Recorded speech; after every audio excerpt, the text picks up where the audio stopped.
Jon Snow's fate changed before he ever rode south, before the Wall, before the war, before the truth of his blood was ever spoken aloud?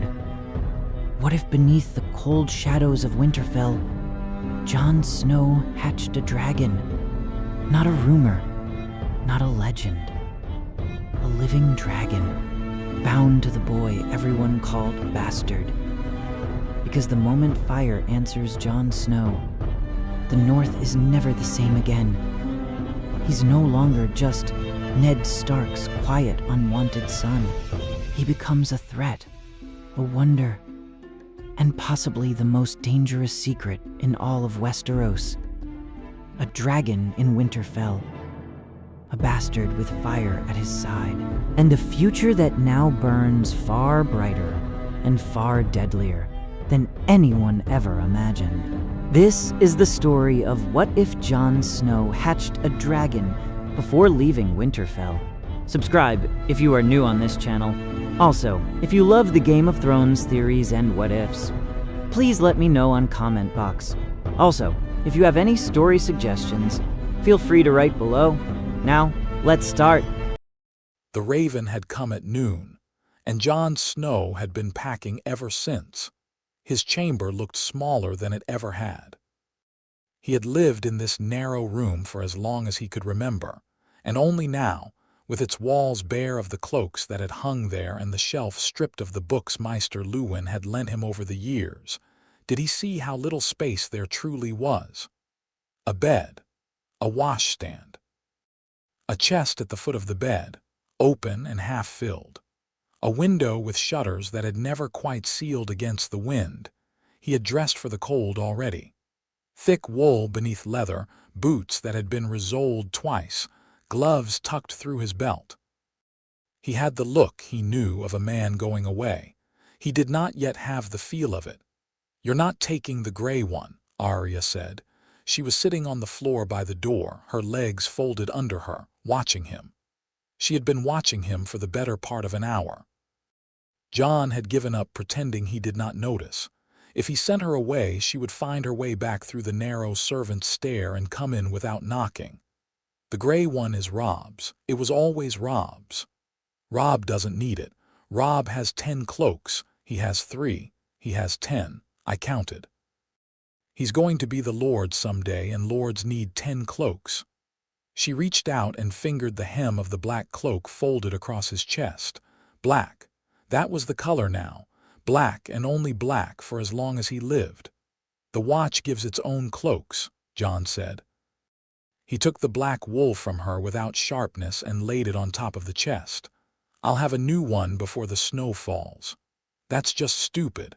Why would you take their cloak when you could take a better one?" "Because their cloak is the point." He sat down on the edge of the bed. His knees, he noticed, ached. He had sparred too long that morning with Rob in the yard, neither of them willing to be the first to say they were done. "When I wear it, I'm the Watch, not a Stark, not a Snow, just the Watch." "That's still stupid." She scrubbed at her eye with the back of her hand, and Jon looked away because he could not bear to see her cry and not reach for her. She would not thank him for reaching. She would thank him for pretending he had not seen. "I have something for you," he said. That brought her up. Arya on her feet was like a candle flame, there and then elsewhere, a motion you could not quite track. She was beside him on the bed before he had drawn the long wrapped bundle from behind the chest. "What is it? Open it." She tore at the cloth. When the sword came free, she held it flat across her palms as if she were afraid it would break, and then, when she saw that it did not, she held it up and turned it in the light from the window and laughed. "It's thin. It's meant to be thin, for a small person and a quick one. Mikken made it to my order. I drew it. It has no pommel, it has, see here. It's an ugly pommel. Mikken is an ugly smith. Do you want it or not?" She set it down across her knees and glared at him, and he felt his throat close up, and then she threw her arms around his neck and pressed her forehead against his jaw, and her voice was fierce and low against his ear. "Don't go." "I have to go." "No, you don't. Father didn't say." He only said you could. You don't have to, Arya. You don't have to go." He closed his eyes and held her. The cloak under his hand was rough and familiar. The smell of the keep was in her hair, and outside the shutters a wind was rising off the godswood. It smelled of snow. It was not quite cold enough for snow, and yet— "It has a name," he said at last, gently. "The sword." She drew back. Her eyes were wet, but she would not acknowledge it, and so he did not. "What? Needle?" For a moment he thought she would laugh. Then she looked at the sword again, at the fine, thin line of it, and she said, "Needle. Yes, needle, I'll use it. Swords aren't meant to be used. Yours is, mine." He stopped. Longclaw was not his. Nothing at the wall would be his yet. He had been thinking, without knowing he was thinking it, of ice. Of the great sword his father carried, the Valyrian steel that flickered like water in the light. He had been thinking of ice because ice was a father's sword, and father's swords were not for bastards. "Stick them with the pointy end," he said, and tapped the blade.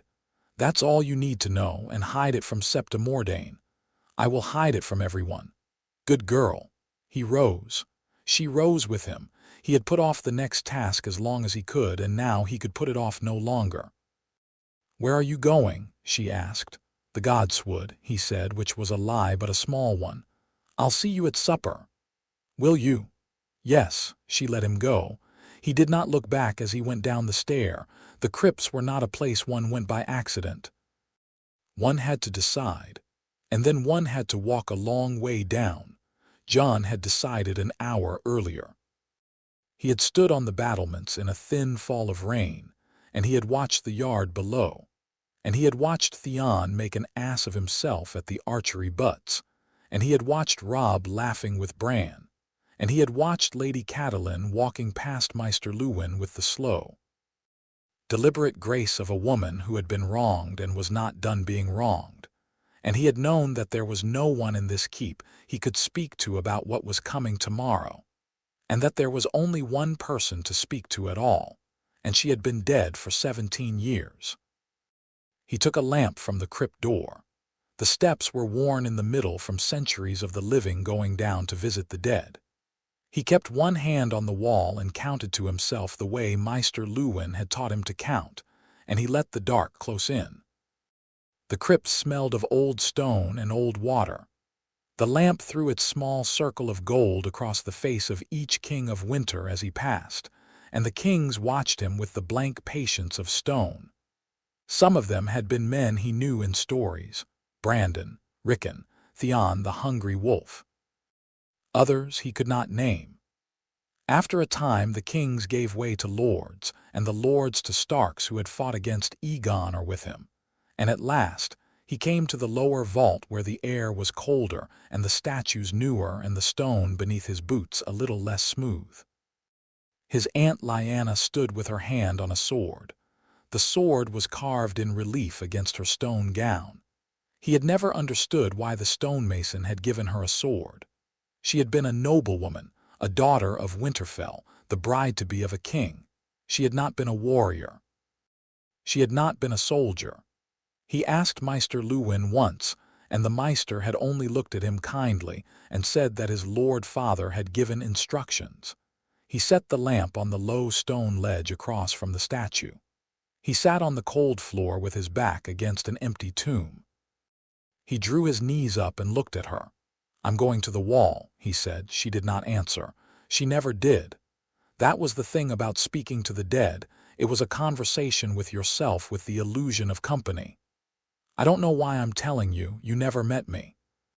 She had a long face, the statue. He did not know if Lyanna Stark had had a long face in life. Ned never spoke of her. Ned never spoke of her at all, and that was the strangest thing because Ned spoke of everyone. He would speak of Brandon and of his father Rickard and of Benjen. He would even speak of Robert Baratheon with a grudging kind of fondness, as one speaks of an old friend who has gone to fat and cruelty. He did not speak of Lyanna. Of Lyanna he said only, "She died." Of Lyanna he said only, "She was good." The lamp guttered. Jon reached up without looking and cupped his hand around the flame, and when he drew his hand away the lamp was steady again. He had been told, once by old Nan, that one of the Starks was buried with a dragon's egg in his hand. That was a tale to scare children with, she had said when the children had asked for one. But there was a king, oh yes. A Stark king who had loved a girl of fire and took her egg down with him into the dark, for he was too proud to give it up even in death.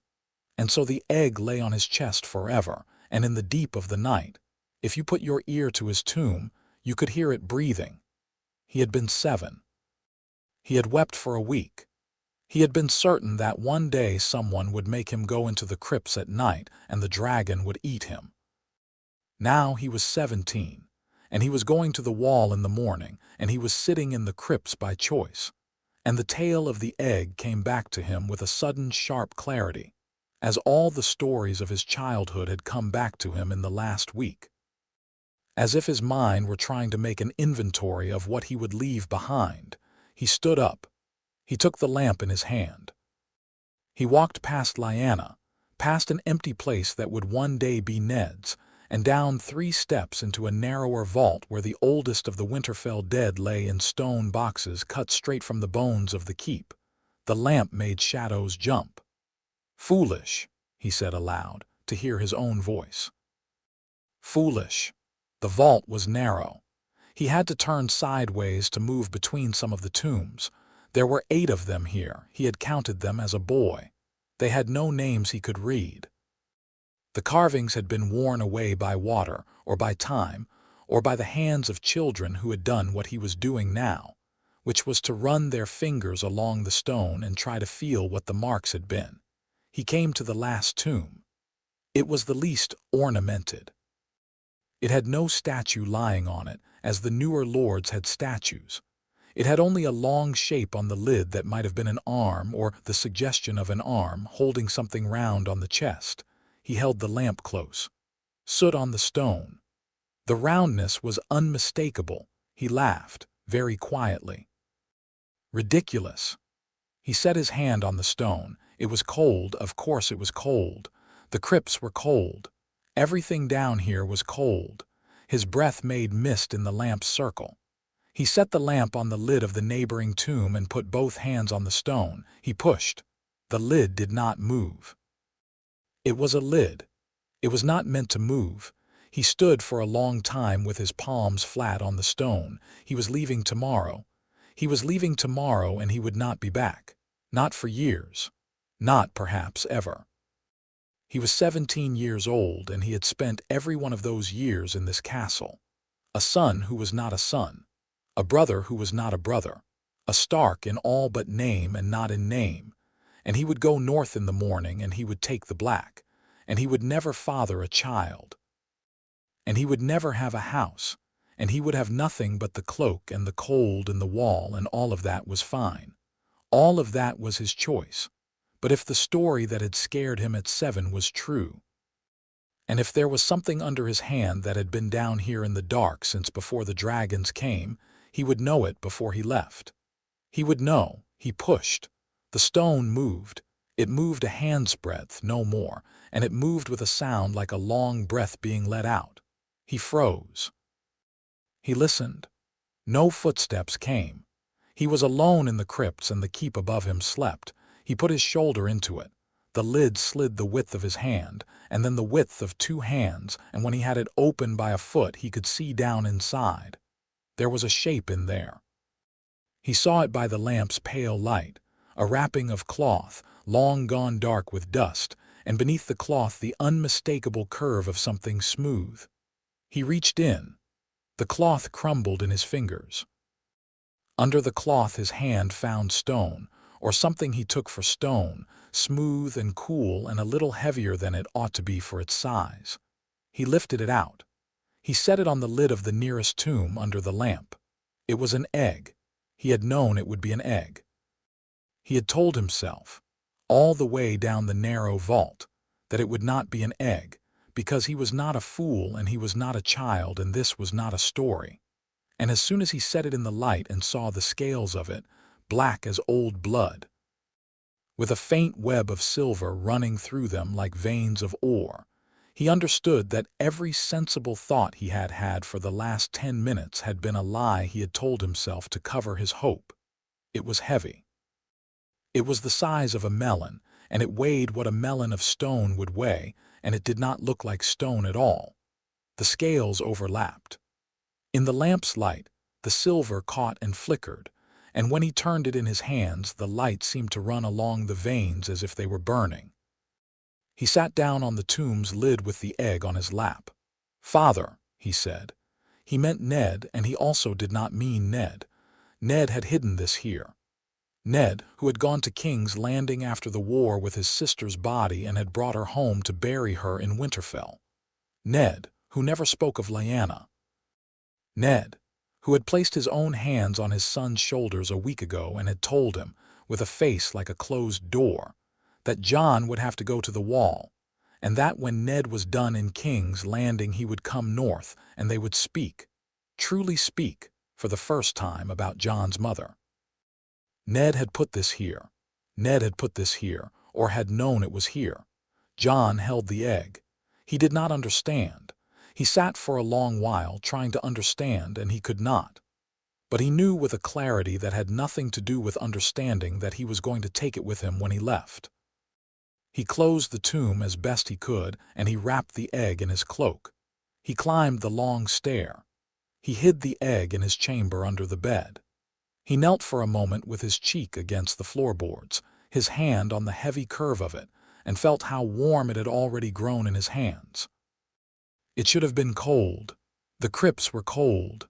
And yet, he went down to supper. The hall was fuller than he had expected.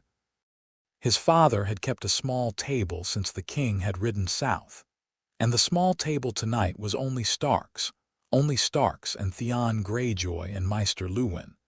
And there was roasted boar and dark beer, and a great bowl of buttered turnips that Arya refused to touch on principle. It ought to have been easy. It was not easy. He ate because he had to eat. He laughed at what Robb said because he had to laugh. Robb had the good sense, Jon saw, to speak of ordinary things, of the hawks, of a black mare that had foaled in the night, and not of the wall.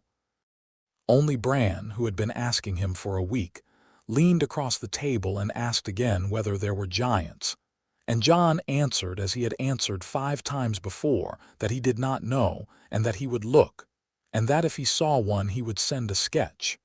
"With dimensions," Bran said. "I want dimensions. I will try to measure a giant. I will ask it to stand still." "He might eat you," Rickon said with great interest. "He might," Jon agreed. "If he does, I will write from inside him." Rickon found this the funniest thing he had ever heard, and Jon took the chance of his laughter to stand and move around the table, catching him up, and Rickon wrapped his small arms about Jon's neck and laughed into his shoulder for a long, long moment. And Jon held him and could not look at anyone else. He felt Lady Catelyn's eyes on him twice and did not look at her. When Sansa asked him whether he would write letters, he said yes. He said he would write her about the fashions at the wall, and she smiled, a small smile that was not unkind, and he thought perhaps Sansa had never been unkind, only uncertain of who she was meant to be, which was a thing he understood. When Rickon climbed down at last, Jon stayed in the lower half of the hall and drank a cup of beer he did not want, and all the while the heat of the egg was in the room above him, and he could almost feel it through the floor. Later, when the keep was quiet, he went up. He closed his door. He barred it. He drew the egg out. He set it on the floor in the center of the room, and he sat cross-legged in front of it, and he waited. He did not know what he was waiting for. He waited anyway. The hearth had a small fire in it, old Nan's fire. She had laid it for him that morning and never let it go out all day, though his room had been warm enough. He had thanked her and never questioned it. Now he looked at the flames and looked at the egg and thought, stupidly, of the story. In the story, the king's dragon had been born of fire and of blood. He drew his knife. "This is foolish," he said. "This is foolish. This is foolish." He set the edge to the meat of his palm and he drew it across, and the pain was smaller than he had expected, or perhaps he had grown better at pain than he knew. The blood welled up and ran. He held his palm over the egg.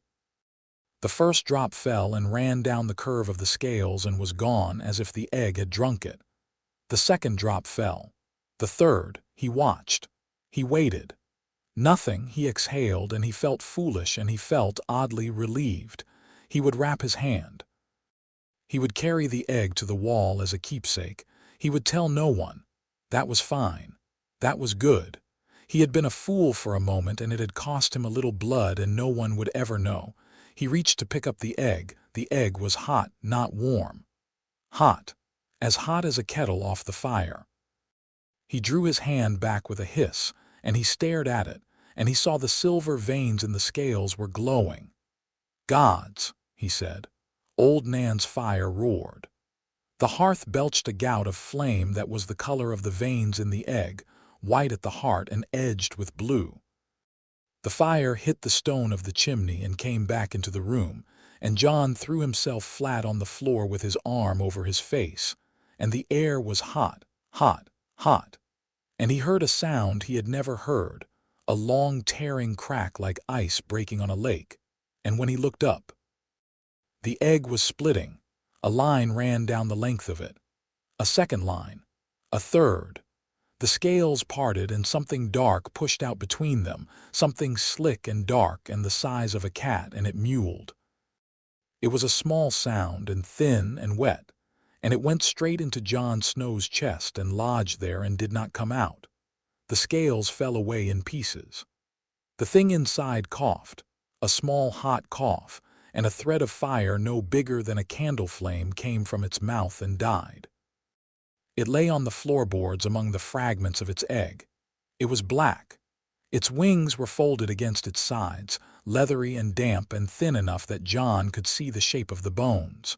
Its eyes were closed. It opened them. They were the color of old gold. They fixed on him. "Oh," Jon said. He did not remember moving. He was on his knees. His hand, his wounded hand, was out, and the thing was climbing into it, dragging itself over the wreckage of its shell, and when it reached his palm, it pressed its small wedge head against his skin, and he felt it smell him. Its nostrils were delicate slits, no bigger than the tip of a pin. It smelled him, and it made another sound, a purring trill that ran through his arm and into his shoulder and down his spine. "Oh," he said again, and this time he was laughing. He was laughing so hard his ribs hurt, and he was crying, and he did not care. "Oh gods! Oh gods! Oh!" The dragon closed its eyes and curled into his palm like a cat. Its tail coiled around his wrist. Its heartbeat was a tiny drum against the cut of his hand. And as he watched, the blood welling from his palm was drawn into the scales of its belly and was gone, and the cut on his palm was no more than a white thin line. He sat for a long time with it in his hand. Ghost found him there. The door had been barred. The door was still barred so far as Jon knew, and yet Ghost was in the room sitting on his haunches, watching the dragon with red eyes, ears up, utterly still. "How did you get in?" Jon whispered. Ghost did not answer. Ghost never answered. Ghost was a wolf the size of a medium dog already, white as milk, with red eyes that caught the firelight strangely. He had grown fast, all the pups had, but Ghost had grown faster. He stood up. He padded across the floor. The dragon lifted its head. It was no bigger than a kitten, perhaps a little bigger, and Ghost could have crushed it with a paw. Ghost sat down in front of them both and lowered his nose. The dragon lifted its own small nose. Their noses touched. The dragon made a sound. Ghost made no sound at all, as Ghost always made no sound, but his tail very slightly moved. "All right," Jon said. He was shaking. He could not stop shaking. "All right, all right." He gathered the dragon against his chest. It was warm, as a bird is warm, as an ember is warm, the heat radiating through his tunic until his skin beneath prickled with it. It was awake, and it was watching everything. its head turning on its thin neck with quick darting movements, and every so often it would look back at Jon and make the trilling sound, and Jon would feel it in his bones. "I have to hide you," he told it. "I have to hide you because if anyone finds you they will kill us both. Do you understand?" It licked his chin with a tongue like a hot string. "I'll take that as yes." He laid it carefully in the folds of his cloak. It burrowed, contented, into the warmth. He gathered the fragments of the eggshell and wrapped them in cloth. He threw the cloth into the hearth and watched the fragments not burn, but glow, white-hot, and then, after what felt like an hour but was perhaps a count of 10, go dark and dim and powder to ash. He knelt by the hearth and let out a breath he had not known he was holding. Ghost put a cold nose to the back of his neck. "I know," Jon said. "I know." There was a knock. He froze. The dragon, already half asleep, went still on his shoulder as if it understood. Ghost was by the door before Jon had quite turned. "Jon, are you awake, Benjen?" Jon exhaled. He laid the dragon, gentle and quick, among his folded cloaks in the chest. He drew the lid down but did not latch it. "Benjen," he thought. "Benjen will understand. Benjen is my father's brother." Benjen is— He did not finish the thought. He opened the door. Benjen stood in the corridor with a candle. He looked tired. He had looked tired since he had ridden in 2 days before, tired in the way of men who have slept badly for a long time. His black cloak was brushed. His boots were worn. "I saw your light," he said. "Come in." Benjen came in. He closed the door behind him. He looked at the hearth where the last of the false fire had settled to a normal flame, and he sniffed and he frowned. "Your hearth is smoking. The chimney's been poor all winter." Benjen looked at him. His eyes were gray, stark gray. The gray Jon had inherited and Robb had not, and they were very kind and very sharp, and they had seen a great many things beyond the wall, and Jon did not like the way they moved from his face to the hearth to the chest at the foot of the bed. "You're ready." Benjen said, "I think so." "Nervous?" "Yes." "Good. Fools aren't nervous. Fools don't know enough to be nervous." Jon nodded. He could feel through the lid of the chest the small hot weight of the dragon. It was breathing, he thought, or dreaming, and for a wild moment he imagined it mewling in its sleep and Benjen hearing it and drawing his sword, and the whole of Winterfell pouring up the stair to see what the bastard had brought out of the crypts. "Jon." "Yes." "I wanted to tell you something before we go." Benjen sat down on the edge of the bed. Jon stayed standing. His hand, without his leave, had moved to rest on the lid of the chest. He drew it back. "The wall is not what it used to be," Benjen said. "It used to be a calling, a high one. Men went to it because it mattered. They still go, but some of them go because they're running, and some go because they were sent, and some go because no one in their family could think of what else to do with them." He looked up. "I want you to know I didn't send you. I spoke to your father.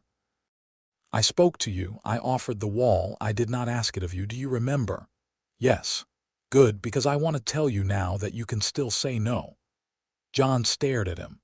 "Tonight," Benjen said. "Tomorrow at the gates. A day's ride from here, a week's ride, you can still say no. You can turn south. You can go to Riverrun. You can go to the Eyrie. You can go to White Harbor and take a ship and go to Bravos for all I care. You are not bound until you say the words. Do you understand me? Uncle, the wall is a cold place and it takes hard men and it breaks them. It has broken better men than you and it will break you if you let it, and I will not be the one who led you there by the hand. So, tonight you have a last chance. Speak if you have anything to say. I will hear it, and no one else will hear it, and no one will ever know." The dragon shifted in the chest. Jon felt it. He was certain, the faint pulse of its heartbeat through the wood, or he imagined he felt it. Either way, the feeling ran up his arm and settled behind his eyes. He thought about it. Truly, he thought about it. He stood in the small room he was about to leave forever, with a dragon in his chest and a wolf by his feet, and an uncle on his bed who had ridden 1,000 leagues to give him this door out. and he thought about it. He thought about his father in King's Landing, alone and far from home. He thought about Arya with a needle. He thought about Bran climbing. He thought about Lyanna's sword on her stone gown. "No," he said. "I'll go." Benjen held his eye a long moment, then he nodded. "All right," he said. "I hoped you'd say that. I also hoped you wouldn't. Men go to the wall for all sorts of reasons, Jon. The best ones go because they can't help it." He stood. He clapped Jon's shoulder light as he had used to do when Jon was small. "Get some sleep." "I will." Benjen went to the door. At the door he paused. He looked back at the chest. "Is that a new cloak?" "Yes," Jon said. "Keep it close," Benjen said, and went out. The door closed. Jon waited. He counted slowly to 20. He counted slowly to 100. He opened the chest. The dragon was awake. Its gold eyes met his, and he swore that in the back of them he saw something like amusement. "You," he whispered, "are going to be very difficult to hide." It trilled. He laughed before he could stop himself, and buried his face in Ghost's white fur, and it was a long time before the shaking in his hands stopped. He could not sleep. He did not try. He carried the dragon to the hearth and sat cross-legged on the hearthrug with the creature on his thigh. He had brought milk from the kitchens by stealth. He had told the cook he wanted warm milk for the going, which was near enough to true, and now he dipped a finger in the cup and offered it. The dragon's small tongue flicked, tasted, recoiled. It turned its head away. Its jaw opened a little, and a thread of orange came out, and Jon's finger was in the fire before he understood what had happened. He jerked his hand back. The milk steamed. The cup had cracked. The dragon looked pleased with itself. "Warm," Jon said, turning his hand in the firelight. The skin was pink but not blistered. "You like it warm." He set the cup in the embers for a moment, and when he drew it back the milk was scalding, and when he offered his finger the dragon lapped at it with a little darting tongue, neat as a cat, and made the trilling sound again. "All right." Jon said, "All right." He was smiling, he realized. He had been smiling for an hour. It was small. That was the astonishing thing. In the stories the dragons were always great, always already terrible, always the size of houses. This one lay on his thigh like a sleeping cat. Its wings folded tidy along its back. Its tail coiled about his knee. Its scales were the color of coal when the coal is dead black, with the faintest running of silver in among the ridges, like a Valyrian steel pattern. Its belly was softer, paler, a dusky gray. Its eyes were gold, and they closed when it was content in the slow, double-lidded way of a lizard. He thought about names. He thought of the Targaryen dragons old Nan had told him of Balerion, Hagar, Meraxes, Caraxes, Melis, names that rolled in the mouth like smoke. He tried each one on this creature in his head, and none fit. This was not Balerion the Black Dread. This was a kitten that could set milk on fire. This was Varix, he said without thinking. The word came up out of nowhere or out of a dream he had not known he was having, and he tasted it, and it was right. Varix. The dragon opened one eye. The gold was very bright. "Varix," he said it again. The creature rose. It crawled up the length of his chest and pressed its hot head under his chin and breathed once into the hollow of his throat, and the breath was dry and warm and smelled faintly of smoke and of something like cinnamon. "All right," he whispered. "Varix. You are Varix." He sat for a long while and let it sleep on him, and he thought about many things. He thought about his father's words in the crypt dream he had not quite had.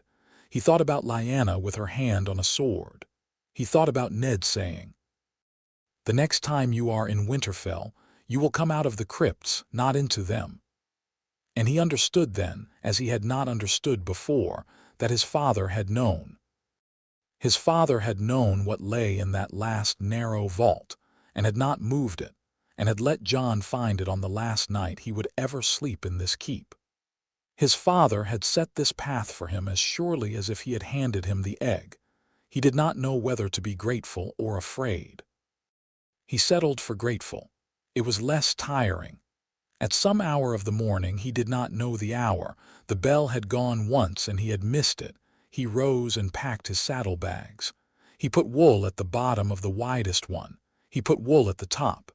In the middle he made a nest.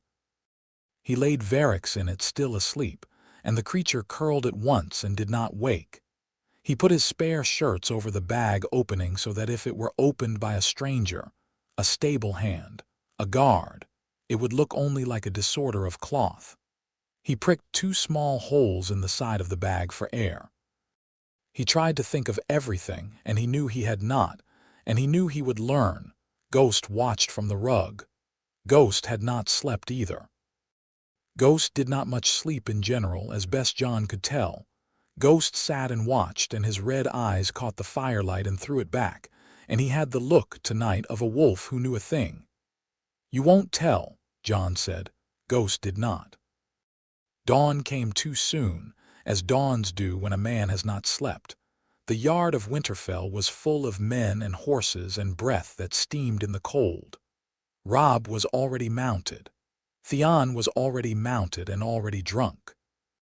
The king's party had left the day before, and it was only the Starks now, only Winterfell, only his father standing in the snow that had fallen in the night and had not yet been trampled by the hooves. His father came to him. Ned Stark was a tall man with a long face and grave eyes, and he laid his hand on Jon's shoulder the way he had laid it when Jon was 7 and Bran was a baby, and Ned had told him for the first time that his mother was dead and had always been dead. And Jon had known in that moment that his father was not a man who lied about large things. "Jon, father, I have not said what I should have said. Father, don't. When we meet again I will say it. I will tell you everything. Do you hear me?" "Yes. Everything, no matter what it costs me." "Yes." Ned pulled him in. Ned had never pulled him in, not in front of the yard, not in front of the men, not in front of Catelyn, who stood a little way off with her hands folded and her face still. He pulled him in, and Jon felt his father's beard rough on his cheek, and Ned whispered very softly, so softly that Jon almost missed it. "The next time you are in Winterfell, you will come out of the crypts, not into them. You understand?" Jon froze. His father stepped back. Ned's gray eyes were wet. He smiled, very small, the smile Jon had seen him give twice in his life. "Ride safe," Ned said aloud. "Listen to your uncle. Write to Arya. She'll pretend not to want it, but she will." "I will go." Jon mounted. The dragon was in his saddlebag, deep in a nest of wool, fed on milk and bread sops in the dark hour of the night, and asleep now, or pretending to sleep. Ghost was at his horse's heels. He looked once at the keep. He saw Arya on the balcony over the forge, holding needle clumsily. He raised his hand. She raised the sword. He saw Bran in a window, small and grave. He raised his hand. Bran raised his. He saw Catelyn Stark, and Catelyn Stark looked at him, and for a moment, only a moment, he thought she might speak. She did not. She inclined her head a quarter of an inch. He did the same. It was the closest they had ever come, and the farthest.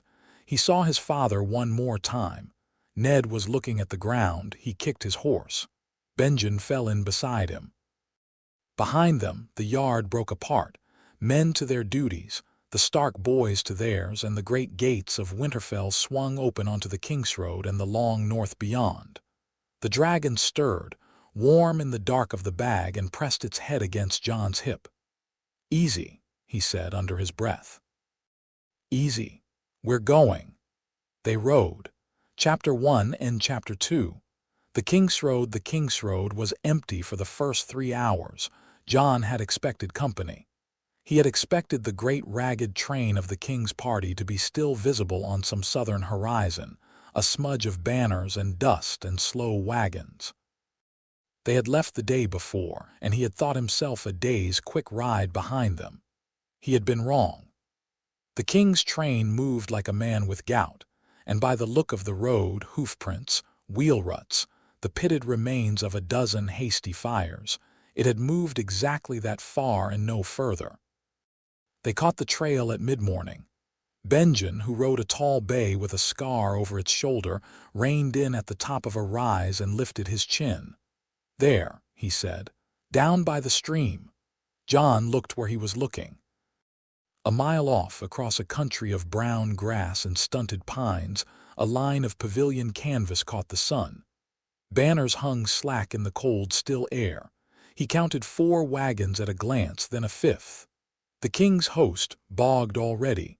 "Will we ride down?" he asked. "We have an errand there." Benjen said, "As it happens, we go to collect a passenger." "What passenger?" "The queen's brother. The little one." Jon did not answer. He had met Tyrion Lannister twice in the great hall at Winterfell across the dinner, and he had found, to his own surprise, that he had not disliked the man. The rest of the queen's family had worn Winterfell like a glove that did not quite fit. They had smiled too much and seen too little. Tyrion had done neither. He had watched. He had asked Bran a question about the crypts that Jon himself had wanted to ask. He had made old Nan laugh by demanding she tell him the tale where the Lannisters came out badly, which Nan said was most of them. "What does he want at the wall?" Jon asked. "To see it." That's all, he says. I have not pressed him." A Lannister on the king's business may or may not be what he says he is, but on his own business, a Lannister tells you just enough to be interesting, and no more. "We'll ride down and fetch him, and we'll ride on. And you will speak kindly to him, Jon. He is our guest. And he is a man who knows something about being what he is not supposed to be." Jon thought about that. His saddlebag was warm under his thigh and still at the moment, but it would not be still all day. "All right," he said. Benjen smiled, a small crooked thing that put a decade on his face. "Good," he said. "Down we go." The king's camp smelled of wet canvas and horse. It had rained before dawn, and the tents had not quite dried. And the men who were striking them were working grudgingly, and with a great deal of low grumbling. And Jon thought that, in the 3,000-man train of a king, this was the temper of just about every morning. He had always imagined kings as awe-making things. He revised his imagination. They found Tyrion at a cook-fire, eating sausage off the point of a knife. He was dressed for the road already. A thick leather doublet, riding boots, a squirrel-lined cloak, and the strap of a short sword lay across his body. He looked up at the sound of their approach, and he grinned. Tyrion grinned with his whole face. Jon had not noticed that before. "Lord Commander's kin," he called, though Benjen was first ranger and not Lord Commander. "And the little Snow Lord, you come to save me from the bread." "We come to ride north," Benjen said gravely, "if you still wish it." "Oh, I wish it. I have found a man here who snores the way a bear dies, and I have not slept since we left the Green Fork. My kingdom for a featherbed and a fire and a wall between me and him. Jon Snow, you are taller than you were a week ago. Lord Tyrion, don't lord me, not on the road. I have decided to be a traveling scholar, if anyone asks. I have come to the wall for its library. I have been reliably informed that the library at Castle Black has more books on the others than any other place in the 7 kingdoms, and I have been reliably informed that it is also the worst library in the known world. I will resolve the question myself. Fetch me my horse, would you?" The last was to a groom. The groom fetched his horse. Tyrion swung into the saddle with an efficiency that Jon had not expected. He was small, yes, but he did not dismount the way Jon had seen small men dismount, with the fear of the ground that came from having too much of it between him and his stirrup. He sat his pony well. His pony was a sturdy black that had been trained for him, Jon guessed, over years. They rode together to the edge of the camp. At the last tent, a small one, a man came out and stood watching them go. He was tall and thin, and he wore a gray cloak and no blazon. Jon felt eyes on him, and he turned his horse slightly and met the stranger's look. The man smiled. He inclined his head courteous. He went back inside. Jon thought no more about it then. That was, he decided later, his first mistake. They rode hard that day. Benjen set the pace, a long trot, a stretch of walk, a short canter when the ground allowed. The king's train fell behind them in an hour and was gone by noon. The country opened. The trees thinned. By nightfall they had crossed the ford above the long lake and set camp in a clearing that Benjen said he had used a dozen times. Jon tended to his horse. He tended to Ghost. He tended, at last, to the saddlebag. The dragon had been still all day. That was not, he understood by nightfall, a blessing. When he unbuckled the strap and folded back the wool, Varix came out of the bag like a quarrel from a bow, all pent-up wings, and bit him hard on the thumb. "Oh," Jon said low. He clapped a hand over the creature's head and held still. Ghost was at his elbow in a heartbeat, bristling. "Easy," Jon said. "Easy, he's hungry." He had hidden a parcel of raw meat in the oiled cloth at the bottom of the bag. He fetched it out. The dragon tore at it with small savage tugs, its eyes half shut, its tail lashing. When the meat was gone, it sat up and looked at Jon with a very clear expression that said, "More." He gave it more.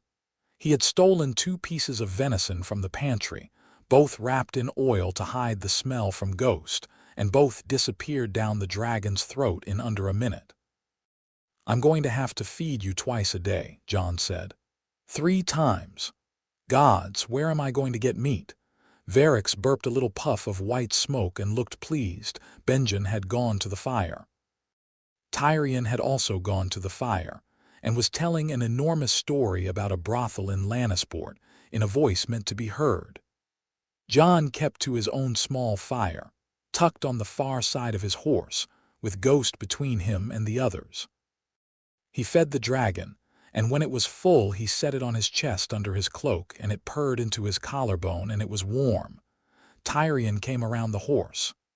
"Jon Snow, are you going to eat, or are you—" He stopped.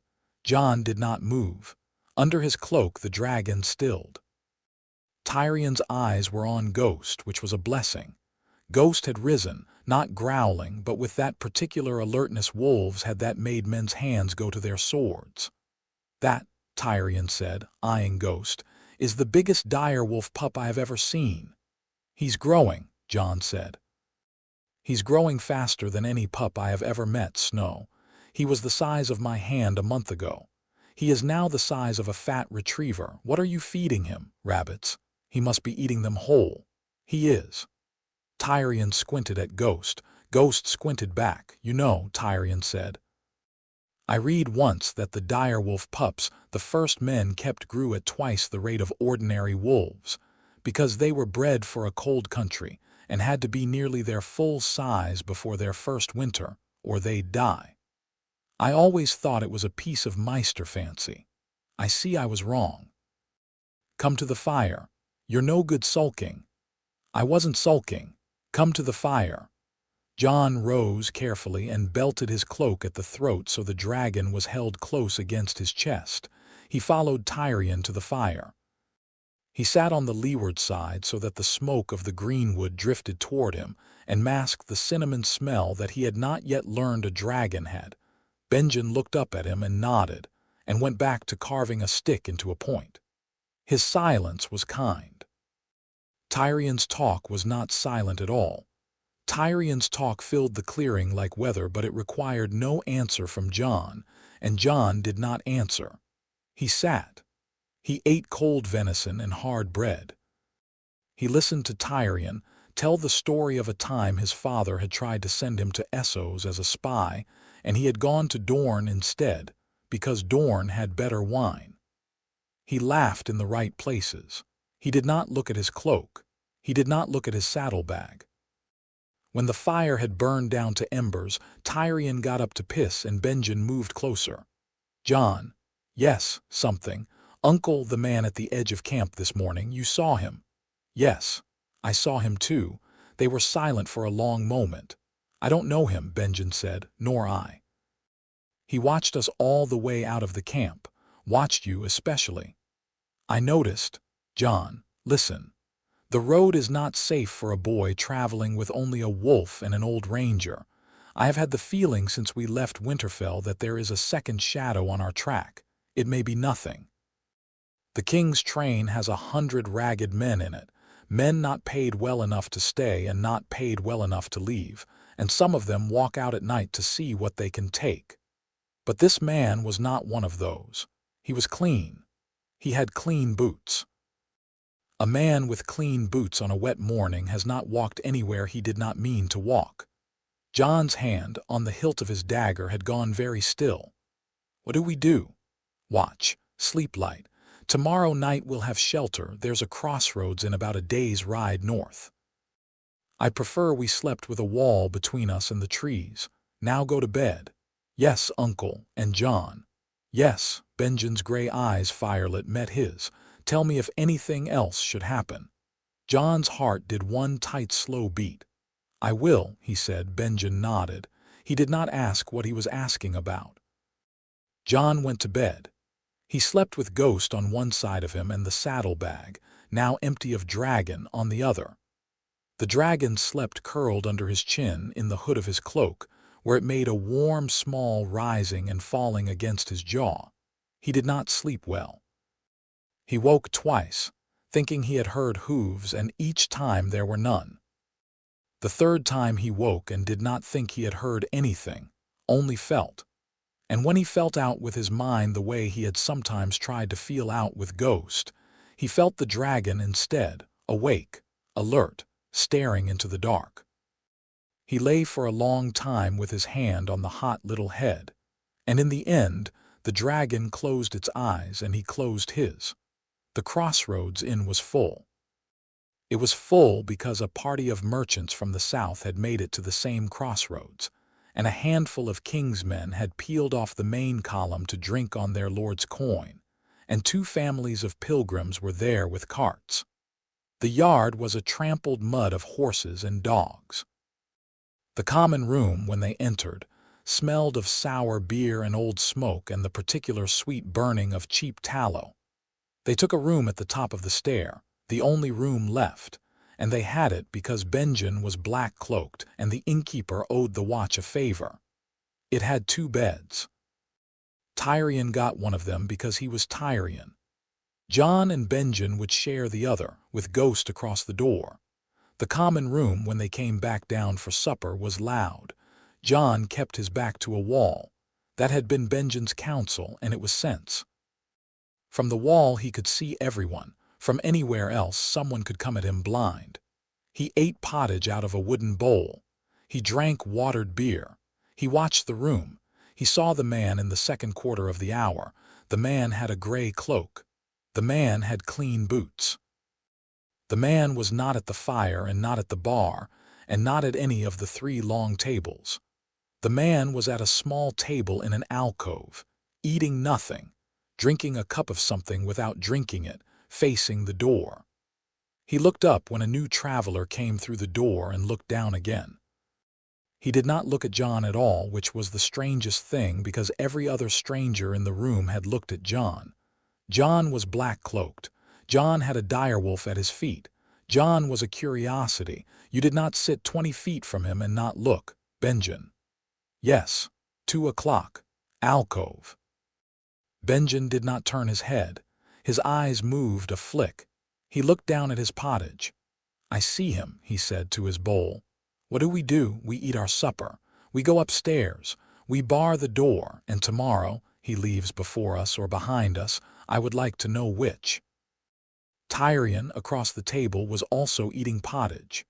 He was also, Jon realized, watching the alcove. He had been watching it for some time. He looked up and met Jon's eye and flicked his gaze at the man, and his small brows went up in an expression that said, I have also noticed, boy. Jon, startled, gave him a small nod. I am, Targaryen said conversationally around a mouthful of bread, going to go upstairs. I think all this travel has gone to my head. A man of my stature should not eat as much pottage as I have eaten. I'll let you Stark types finish your civilized meal. Benjen. Jon, good evening. He stood. He went not quickly to the stair. His pony was stabled. His short sword went up with him. Clever, Benjen murmured. He's drawing out a watcher, Jon said. He's drawing out a watcher. Eat, Jon, finish your meal, we'll go up when we've finished. Slow. Don't give him a reason to think we've seen him. Jon ate. The pottage had gone cold and he did not taste it. He counted in his head the innkeeper, the wife, the potboy, 2 king's men at the fire who had hung up their belts, a merchant with a goiter, a pilgrim family of 4 at the corner table with a sleeping child. Not a room to fight in. Not a room anyone should die in. The man in the alcove did not move. Tell me, Jon said, very quiet, about the wall. Benjen glanced at him, understanding. The wall is 300 miles long, he said, in the tone of a man telling an old story to pass time. It is 700 feet high at its tallest. It was built, so the stories say, by Brandon the builder with giants and children of the forest. The stones of it are not stones. The stones of it are ice, and the ice is not like other ice, and if you lay your hand to it on the wrong day, the hand will stay there. He took a drink. It has 19 castles along its length. 17 of them are abandoned. The Black Brothers hold Castle Black, the Shadow Tower, and Eastwatch by the sea. Between them, there are ranges the size of kingdoms, and we patrol them with less than 1,000 men. How many were there once? 10,000. Under the young dragon, 12. He set down his cup. We are poorer now. Jon thought about the men at the fire. He tried to imagine 10,000 of them. He could not. He thought about how one could defend 300 miles of anything with any number of men and could not see that either, and his head hurt with thinking about it. And he supposed that was why Benjen was telling him. Finish, Benjen said, nodding at his bowl. We go. They ate. They finished. The man in the alcove did not stir. He had not moved since Targaryen had stood, but he had not risen to follow, which meant, Jon thought, either that he had not noticed, or that he had noticed and decided Targaryen was not his errand. Jon favored the second. The man at the alcove did not look like a man who failed to notice things. They went upstairs. The upstairs corridor was narrow and dark, lit by one smoking rush. The door to their room was closed. Ghost, padding ahead of them, stopped short of it, and the fur stood up along his spine. Jon's hand went to Longclaws, to his dagger. He drew. Benjen had already drawn. They moved together. Benjen tried the handle. It gave. They went in fast, Benjen first, Jon at his shoulder. The room was empty of the man they had left in it. Targaryen was on the floor. He was on the floor because he had been bending. Jon saw the story of it in an instant, bending to untie his boot, and the man who came out from behind the door had swung a dagger at the back of his neck and had caught him instead across the shoulder. Because Targaryen had been lower than the man had expected, there was blood. The man was still in the room. The man was turning, dagger up, toward them. Jon saw the dagger. He saw it for what it was in an instant, because the hall at Winterfell had a blade like it, hanging in Ned's solar, and Jon had spent a child's hour looking at it, a pale swirl in the steel that was not a pattern any smith had hammered in, a pattern in the metal itself. Valyrian. The dagger was Valyrian, he did not think. He went. The man was fast. The man had killed before. The man swung the dagger up and across in a short, tight arc, and Jon felt the air of it on his chin, and he drove his own dagger under the arm and into the ribs. The man gasped. He did not fall. He turned, wrenched, and the Valyrian blade came across again. And this time Jon caught it with his left hand on the man's wrist, and he twisted, and he felt the bone in the wrist break, and the man let out a high sound that was not quite a scream. Benjen came from behind. Benjen's blade went into the back of the man's neck and came out under his chin, and the man dropped, and Benjen stepped back to let him drop clean. The room was very quiet. Targaryen, Jon said. I am not dead, Targaryen said, muffled from the floor. I am only very angry. Help me up. Jon knelt. He got a hand under Tyrion's good arm and hauled. The cut across his shoulder was long and shallow. The doublet had taken most of it, the leather, and the point had scored skin but not the deep meat under. Tyrion looked at the leather that had saved him, and he breathed out. "Oh, I did the padding well," he said. "I did say it was good padding. Didn't I say?" "You said," Benjen said. "A lesser tailor would have let him through. I will write him a letter. Later. Sit. Jon, the door." Jon went to the door. He closed it. He set his back against it. His heart was going very fast, but his hands were steady. The dragon, he noticed distantly, was absolutely still under his cloak. Benjen crouched over the body. He turned it. He looked into the dead man's face. "I don't know him," he said. "Nor I," Jon said. "Check his purse." Jon checked the purse. He found silver, a lot of silver. He found a folded piece of paper with no writing. He found, tucked in the lining of the cloak, a small black token like a coin. It was smooth on one side and chased with a crest on the other. A lion, he thought, with something in its mouth that he could not quite make out. He handed it to Benjen. Benjen looked at it for a long moment. A Lannister token. Yes, sent to kill Lord Tyrion then. Perhaps. Benjen turned it in his fingers. Perhaps not. Tyrion sat on the bed with his shirt open and a strip torn from the sheet pressed to his shoulder. His face was gray, but his mouth was wry. "I am always being assassinated by my own family," he said. "It is embarrassing. I have not done anything particularly annoying this month." "It might not have been for you," Benjen said. Tyrion's head came up. "Oh," he said, very soft. Benjen did not answer. He looked at Jon. Jon, because he could do nothing else, met the look. Under his cloak the dragon was so still that Jon could feel its heartbeat, small, strong, fast, against his ribs. "We'll talk in the morning," Benjen said. "We'll ride out before light. I want a clean road for a day before we stop again. Jon, clean that blade, it was under a rib." Tyrion. "I am fine. I will be fine. I have had worse. You should see what my sister does to me at breakfast." Benjen put the token in his purse. He rose. He said, "Watch in 2-hour turns. I'll take the first." They bedded down. The dead man they rolled into a corner and covered with his own cloak. They would let the innkeeper find him in the morning and would not be there to explain. It was not, Jon thought, the worst thing an innkeeper would find. He suspected the watch would make it right. He took the second watch. He sat by the window in the dark, his back to the wall, his dagger on his knee and his cloak unfastened so that Varys could breathe. Varys climbed out at last and sat on the sill like a cat. Its gold eyes watched the yard. Its tail hung down along the outside of the shutter. Every little while it made the small trilling sound, and Jon answered, under his breath, with a hush. At some hour he heard movement in the bed. "Jon, Tyrion." Jon turned, and Varys turned with him, and Tyrion Lannister, propped on one elbow, looked at the window, and he looked at what was on the window, and he did not make a sound. But in the dim red of the banked hearth Jon saw his mouth open and close twice. The silence stretched.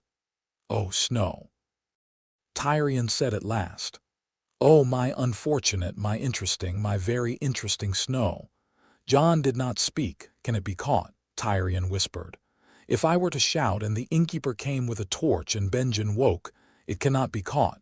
"No, you have a chance to shout." "I would ask you not to take it." "No," Tyrion said slowly. "No, I would not. Not tonight. Not perhaps ever." He sat up very slowly, as if afraid of spooking the creature on the window. "Snow, I have read every book in my father's library about the dragons of House Targaryen. I have read the ones in Valyrian and the ones in the Old Tongue and the ones in my cousin's bad handwriting, which is a separate language. I have always wanted to see one. I think I have just paid for an unexpected privilege." He paused. "Does your uncle know?" he guesses. "Does your father know?" "Yes, of course. Ned Stark, the last honest man in the 7 Kingdoms, has been keeping a dragon in his crypt. Of course he has. Oh, the song of it. Oh, the ballad. Your secret Snow is safe with me. I swear it on my unfortunate name. Why? Tyrion looked at Varys on the sill, and Varys looked at Tyrion, and Tyrion's small, blunt hand very slowly extended. The dragon leaned to sniff. Its nostrils flared. It made a sound that was not a trill but a short, soft chuff, the sound, Jon thought, that it made at him when it was happy. Tyrion did not move his hand. The dragon nosed his knuckle. Because, Tyrion said, in a voice Jon had not heard from him before. When the boy with the direwolf at his foot stood in a room on fire and another boy was dying, and I asked a man I had just met to swear he would keep a brother safe, he did it. Because your uncle draws when I am in trouble. Because the man who was going to kill me had my sister's token in his pocket, which means I am about to have a worse year than I had planned. Because a dragon. Why, he says. Why? Snow, don't ask a dwarf why he picks the side he picks. We pick the side that is interesting.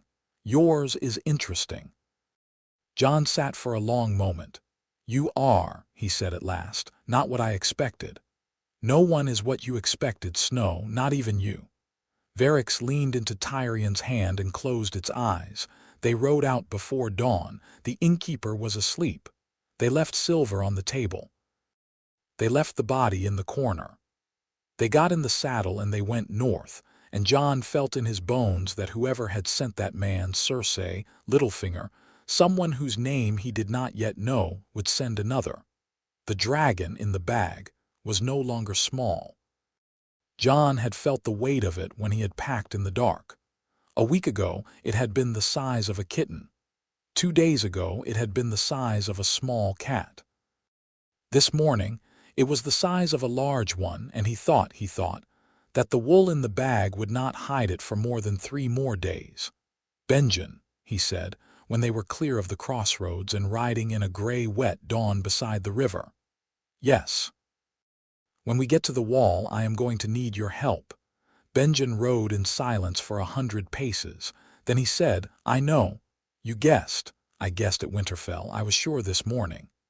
He did not look at Jon. He looked at the road. I saw your cloak breathe, boy. I saw it all yesterday morning. I have not spent 20 years beyond the wall without learning to see a thing breathe that should not be breathing. There is only one creature I know of that could ride in a Stark saddlebag and make a Stark saddlebag breathe. I have not asked because I did not wish to ask yet. I am sorry I did not tell you. You were right not to. Until I knew I could say I did not know. Now I know. It is different. Listen, Jon, the wall is a hard place, but Castle Black has certain resources. There is an old man there who will know what to do. Aemon. Aemon, he was. A Targaryen. Yes. He is 100 years old and he is blind and he is of your blood, Jon Snow, in more ways than one, and he will know what to do. Until then, you tell no one. You let no one see. And you listen to me on the road as you have listened to me before, because there is a second assassin somewhere behind us and perhaps a third, and if one of them takes that beast from you, they will take your life with it. Are we clear? Yes. Good. Now ride. We have a long road. They rode. Tyrion rode behind them, silent for once, his bandaged shoulder stiff in the cold. Ghost ran ahead, white against the thin snow that had come in the night and had not yet gone. In the bag, Varys slept and dreamed, and its dreams. Jon felt them, as he had begun to feel them, at the very edge of his own mind were dreams of fire and of a sky, and of something he could not quite name that was like a hunger and like a joy. At midday, Benjen pulled off the King's Road. He did not say why. He turned his horse down a rutted track that ran between 2 stands of pine and into a lower country of brushy draws, and Jon and Tyrion followed without asking, because Benjen did not turn his horse without a reason. They rode for an hour on the track. They crossed a narrow ford at a pebbled stream. They climbed a low ridge, and at the top of the ridge Benjen drew up his horse and said, "Wait." He walked his horse backward along the ridge. He took out a piece of blackened bread and chewed it. His eyes were on the track below, the track they had ridden up. They waited. A long time. A horse came up the track. The rider was alone. He wore a sand-colored cloak and rode a thin bay with a high step. He was moving at a trot following. Jon saw with a sick clarity the hoofprints of their 3 horses in the mud. He was looking down at the track as a man reads a book. He was not looking up. "There," Benjen murmured. "The second shadow, as I thought." "What do we do?" Jon whispered. Benjen pulled his bow from the saddle. He strung it in one motion that looked to Jon as easy as tying a lace. He nocked an arrow. He did not loose it. "I am in 2 minds," he said, conversational to no one. "I would like to know who sent him. I would also like him to be dead. These are not easily reconciled." "Do not kill him," Targaryen said behind them. His voice was unusually flat. "Take him. If he is my sister's, I would know. If he is not my sister's, I would know more." Benjen considered. He lowered the bow. He rode down the ridge at an angle, into the trees, and Jon and Targaryen came behind him, and they came around at the rider from 3 sides. And when the man looked up from the tracks and saw Benjen in the road ahead of him, and Jon to his left and Ghost emerging from a juniper at his horse's right, he had time to do only one thing. He did it. He drew a small horn from his belt and raised it to his lips. Benjen's arrow took him in the throat before the first note. Benjen swore softly. "I did not want to do that," he said. "He was going to blow," Jon said, "which tells us." Benjen said, sliding from his saddle and walking to where the man had fallen, that he was not alone. "There is more than one of them on the King's Road, at least one more within hearing distance of a horn." He turned the man over. He searched him. He took another black token from the lining of another cloak. He held it up to Jon without speaking. Then he pocketed it and pulled the body off the track into the brush and came back up onto his horse in a single heavy move. "We cannot stay on the road," he said. "Not tonight, not tomorrow. We cut east through the woods. There is a trapper's hut I know. We'll go there." "How many?" Targaryen asked. "At least 2 more, probably 4 if my sister sent these 4. "Your sister, by the way, is also my sister," Targaryen said. He was pale around the mouth. "She has, I think, grown creative since I left her." "She is welcome to be creative at me," Benjen said. "If she wishes to write to the Watch, she may find we write back in a sort of ink she does not care for." He kicked his horse. "Come." They rode east into the pines. The track closed behind them. The snow began again before they had gone half a league, and by the time they found the trapper's hut, a leaning, turf-roofed thing half-eaten by the forest. The day had gone to dusk, and the tracks they had made were being swallowed behind them. And Jon, for the first time all day, felt his shoulders loosen. They built a small fire inside the hut. Varix emerged from the bag and sat on the beam above Jon's head, for by now the bag was a torment to a creature that size, and there was no one to see. Ghost watched the door. Benjen cleaned his bow. Targaryen, who had barely spoken on the ride, sat at last on the earth floor and drew his knees up and looked at the fire. "Jon Snow," he said after a while. "Yes, I have been thinking." "Oh." "I have been thinking that my sister would not send Valyrian steel assassins for me. She would not spend that on me. I am not worth the dagger. My sister would have sent a common knife. A good common knife. A paid man. Go on." "Valyrian steel," Targaryen said, and he looked up at the beam where Varix sat, "is peculiarly useful against only 2 kinds of thing. The first is men in armor. A Valyrian blade will go through plate where a common one will glance. The second, if the old tales are to be believed," he paused and his eyes caught the fire, "is the thing that hatched out of your egg. Old Valyria forged those blades in dragonfire, snow. Some of them have spells on them, some of them," he stopped.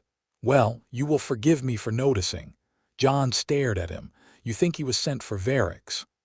"I think he was sent for someone. I do not know who told someone. I do not know how someone knew." I know only that a Valyrian steel dagger is a great deal of dagger for a dwarf like me, and that you have recently acquired a thing of unusual interest, and that somehow, somewhere between Winterfell and the Kingsroad, a whisper got out. The fire cracked. Varix on the beam lifted its head and looked at Tyrion with gold eyes. "Who knew?" Benjen asked. His voice was sharp. "At Winterfell," Jon said. "No one, my father, he knew, but your father would not tell. No, a servant then. A groom. Someone who saw your cloak breathe. Someone who smelled smoke in your chamber. Old Nan," Jon said slowly. "Old Nan laid my fire that night. She kept it burning when I did not need it. She must have seen the egg, but she would not tell. Nan would not. Nan is of the old North. But Nan has a granddaughter who keeps the hearths in the guest wing. The granddaughter has a lover in the stables. The stables had a Lannister groom in them last week. The lover tells the groom in a whisper that there was a fire in the bastard's room that was not a fire. The groom tells his captain. The captain tells Cersei," Tyrion finished. There was a long silence. "It does not matter who," Benjen said at last. "It matters that they know something. They know a thing to spend a Valyrian dagger on. They do not, I think, know what they are chasing. If they knew, they would have sent a host. They would have come for Winterfell itself. We have a little time, perhaps." "How much?" Jon asked. "Until they learn that 2 assassins did not come back." Jon was quiet. Varix dropped from the beam and lit. Lit was the right word exactly on Jon's shoulder, and tucked its head under the point of his jaw and made the trilling sound. "I will protect you," he said, under his breath to the beast. "On all the gods I know of and all the ones I don't, I will protect you." The dragon purred. Outside, the snow fell and covered what they had left. Jon took the first watch. He sat by the door with his dagger across his knees and Varix in the crook of his arm, and he listened to the forest. The forest said what forests say at night, a settling of limbs, a sliding of snow from a branch, the small movement of a night creature that decides a man is not a thing to fear. Nothing beyond that. No horse. No voice. At some hour he fell half asleep with his eyes open. He dreamed, or half-dreamed, of a sky the color of old iron, and of a city of black stone, and of a woman standing on a high wall with hair the color of the moon, and she was looking at him, and her eyes were purple, and when she opened her mouth she did not speak, only breathed, and the breath was fire. He came back to himself sitting up, cold, the fire low, ghost alert at his knee. Varix was watching him. Varix's eyes were very bright. "I know," Jon whispered, to nothing and to no one and to a dead woman he had never met. "I know." Behind them, somewhere south, a second rider. Jon could not have said how he knew this, he only knew was picking up their trail. In the far south, a king was hunting. In a crypt in Winterfell, an empty stone box kept its counsel. And far, far to the north, at the end of the road Jon Snow had chosen. 100-year-old blind man lifted his face at some feeling he could not yet name and said, to the brother sitting with him at his fire, "Something is coming up the road." Chapter 2 and Chapter 3. The old man at the wall, when Jon Snow first saw it, did not look like a wall. It looked like weather. A flat white storm front lying across the northern horizon, too tall to be a cloud and too still to be a storm. He saw it from 3 leagues out, riding up the long, easy rise of the Kingsroad toward Castle Black, and he reined in his horse without meaning to. His breath went out of him. Benjen at his side slowed and let him stare. "They always do that," Benjen said. "The first look, they all stop." Jon could not speak for a long time. He had known for his whole life what the wall was. He had been told its height as a boy. He had tried once to build a tower out of blocks on the nursery floor to 700, and had made it to 30 before Robb had knocked it down. He had seen pictures in Maester Lewin's books. None of that was this. None of that was a thing that rose out of the north like a slow, flat tide of stopped light. 7 hells, he said at last. Language, Snow, Tyrion said mildly from behind. A man of the watch does not swear at the wall. He swears at everything else. I'm not a man of the watch. You will be, Benjen said. Come, we've miles yet. The wall is always further than it looks. They rode on. Ghost ran ahead. Varrick's in the bag he barely fit in. Now, the bag with a small tear where a claw had worked out last night slept for once. It had spent the last day restless, and Jon had spent the last day feeding it. A pair of rabbits, a hare he had shot himself, the leg of a deer Benjen had brought down. It was now as long as his forearm, and it was fat, and it wanted to fly. He could feel it wanting to. The wanting came through to him the way a candle's heat comes through a shuttered lantern, dim but unmistakable. They made Castle Black at dusk. Castle Black was not a castle. Jon had expected a castle. Castle Black was a cluster of low buildings in the wall's shadow, built of black stone and dark timber, huddled against the base of the great ice like moss at the base of a tree. There was no moat. There was no curtain wall. The wall itself was the wall. A gate, iron-banded and 20 feet high, stood open in an arch of stone. Men came and went under it. It looked, Jon thought, with a jolt, like an ordinary gate in an ordinary village, set into a thing that was not ordinary at all. They passed under. The wall went up above them. Jon tilted his head. He saw, 700 feet up, nothing but sky and a thin line of birds. He did not tilt his head back down for some time. "Welcome," Benjen said dryly, "to your new home." The Lord Commander was a big heavy man with a beard like a gray weather front of his own, and a voice that carried across the yard without effort. His name was Jeor Mormont, and he had been, before this, the Lord of Bear Island, and he had the eyes of a man who had put down in his life a great many small revolts. "Stark," he said to Benjen. "And Lannister, God's help me. And who's this?" "This is my brother's son, Jon Snow." "He comes to take the black, does he?" Mormont looked at Jon. Jon looked back. The Lord Commander's eyes traveled, as Benjen's had traveled, across Jon's face and down to his cloak and across his belt and down to the saddlebag still slung at his hip. The Lord Commander, Jon thought, saw things.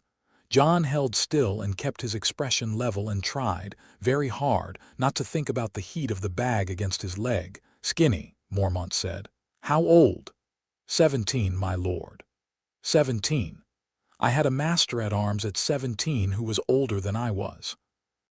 "Benjen, put your nephew in with Sir Alizer's lot. Lannister, there's a room in the guest block that ordinarily houses chickens. You'll find it much like Casterly Rock, I think." "My lord," Tyrion said, bowing. "You are too generous," Mormont grunted. "First Ranger, a word with you." They went. Jon stood alone in the yard in the last of the dusk. A boy came with a torch for him, a short boy, wrapped in an overlarge black cloak, with the round pink face of a person who had not been cold long enough to learn what cold was. "I'm to take you," the boy said. "I'm Samwell." "Sam."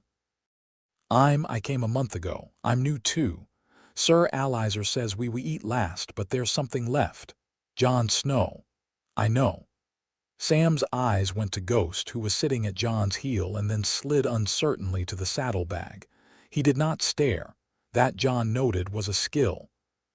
Sam was the sort of soft, anxious boy whom one imagined would be useless at anything, and yet Sam had not stared at the saddlebag. Sam was looking only and politely at Jon's face. "Come on," Sam said. "I'll take you to the yard, then the armory, then I'll warn you, then Sir Alizer. I know Sir Alizer already, I think, by reputation." "The reputation," Sam said with a flicker of unexpected humor, "is understated." Jon, startled, laughed. They walked through the yard in the blue dark. Men with torches were moving on the wall above, and their light threw dancing shapes down the ice. Under their feet the mud was frozen hard. The air smelled of wood smoke and of something rank that Jon identified after a moment as the middens. Home, he thought. This is home now. He was surprised when he tested the thought, to find that he did not entirely mind. Alliser Thorne was a narrow, hard-faced man with a mouth cut into his face like a seam in rock. He stood in the armory doorway with his arms folded and looked Jon over, and smiled a smile with no teeth in it. "Well, well," he said. "A Stark's bastard. A little lordling come down to make us men. What a gift!" "Sir," Jon said, "sir, oh, very pretty, sir." "You'll say sir to me tomorrow morning in the yard when I put you against my boys, and you will say it less prettily by midday, and you will say nothing at all by evening because your teeth will be in the dirt. Do you fight?" "I have been trained, sir." "Trained? Trained by whom, I wonder?" "A master-at-arms at Winterfell. Not a bad man. Not a war man either. Do you know what my boys are, Stark's bastard? They're the ones no one wanted. They're the rapers and the poachers and the third sons and the ones whose fathers held them over a pump till they said yes to the black. They have been beaten and beaten and beaten and beaten, and by now they have begun to beat back. And tomorrow I will put you in with them." He leaned in. His breath smelled of ale. "Do not bleed on my floor," he said softly. "It is the devil to clean." He turned and walked off into the dark. Sam, at Jon's elbow, let out a small breath he had been holding. "He is like that," Sam whispered, "to everyone." He was. Sir Alliser was at the Trident, on the Targaryen side. He was sent here after. He has been here since.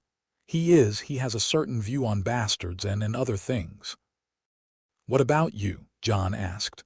"Why are you here, Sam?" Sam did not answer for a moment. When he did, his voice was small. "I would rather tell you tomorrow." "All right," Jon said. "Tomorrow." They gave him a cell. It was, he saw, little larger than his chamber at Winterfell, which seemed a great piece of good fortune. It had a cot, a hook for his cloak, a chamber pot, a shuttered slit for a window. There was a stove in one wall that warmed the bottom of the cell, and a bucket of coals. It was, by Castle Black standards, luxurious.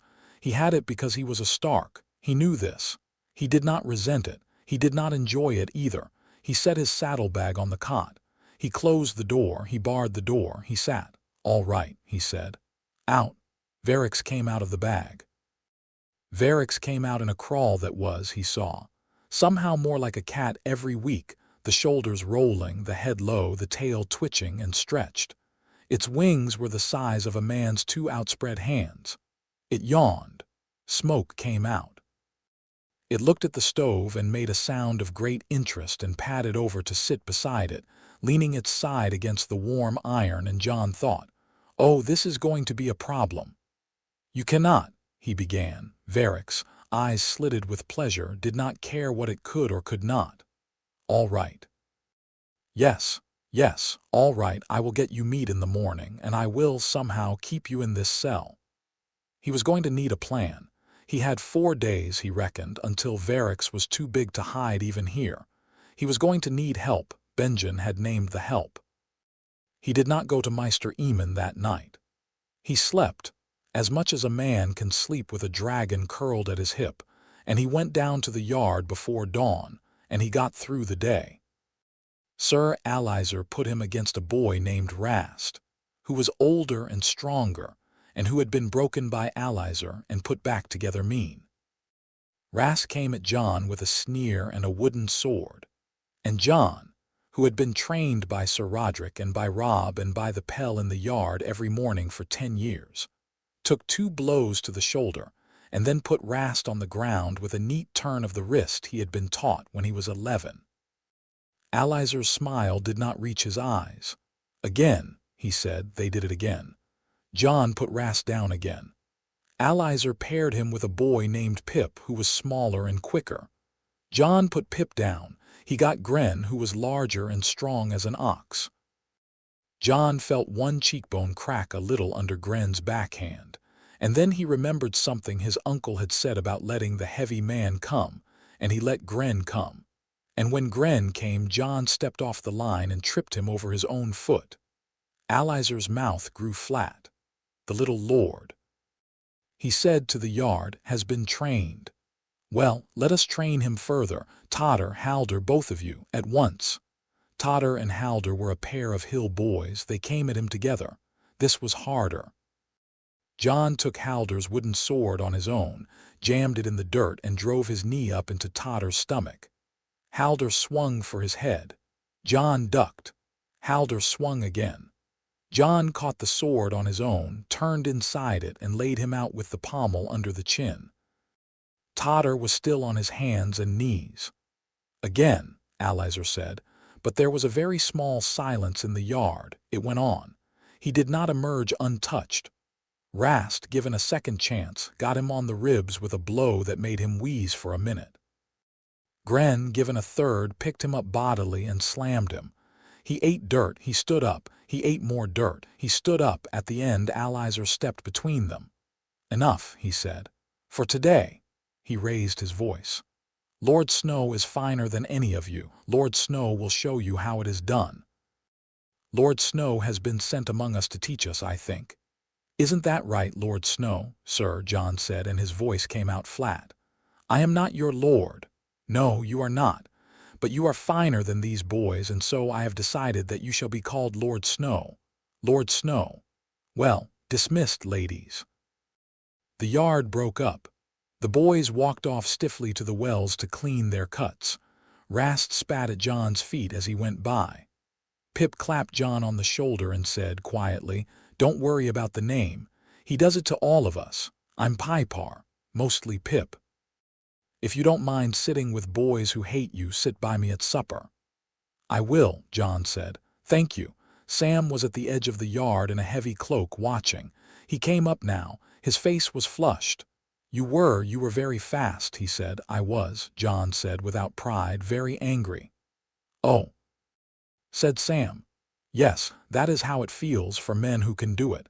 They walked together toward the wells. Jon's knuckles were raw. He flexed them. Sam, he said. Yesterday you said you would tell me today. Sam walked 2 paces in silence.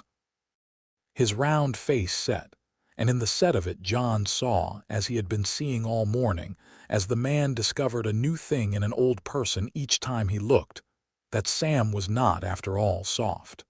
Sam was merely kind. The two were not the same. Kindness Sam had, softness was a pretense he wore because no one had ever asked him to take it off. I am a Tarly, Sam said, of Horn Hill. My father is Lord Randall Tarly. I have heard of him. Yes, many have.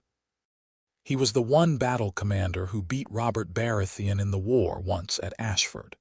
He has never forgiven the world for having made him lose the war afterward, and he has never forgiven me for being his son.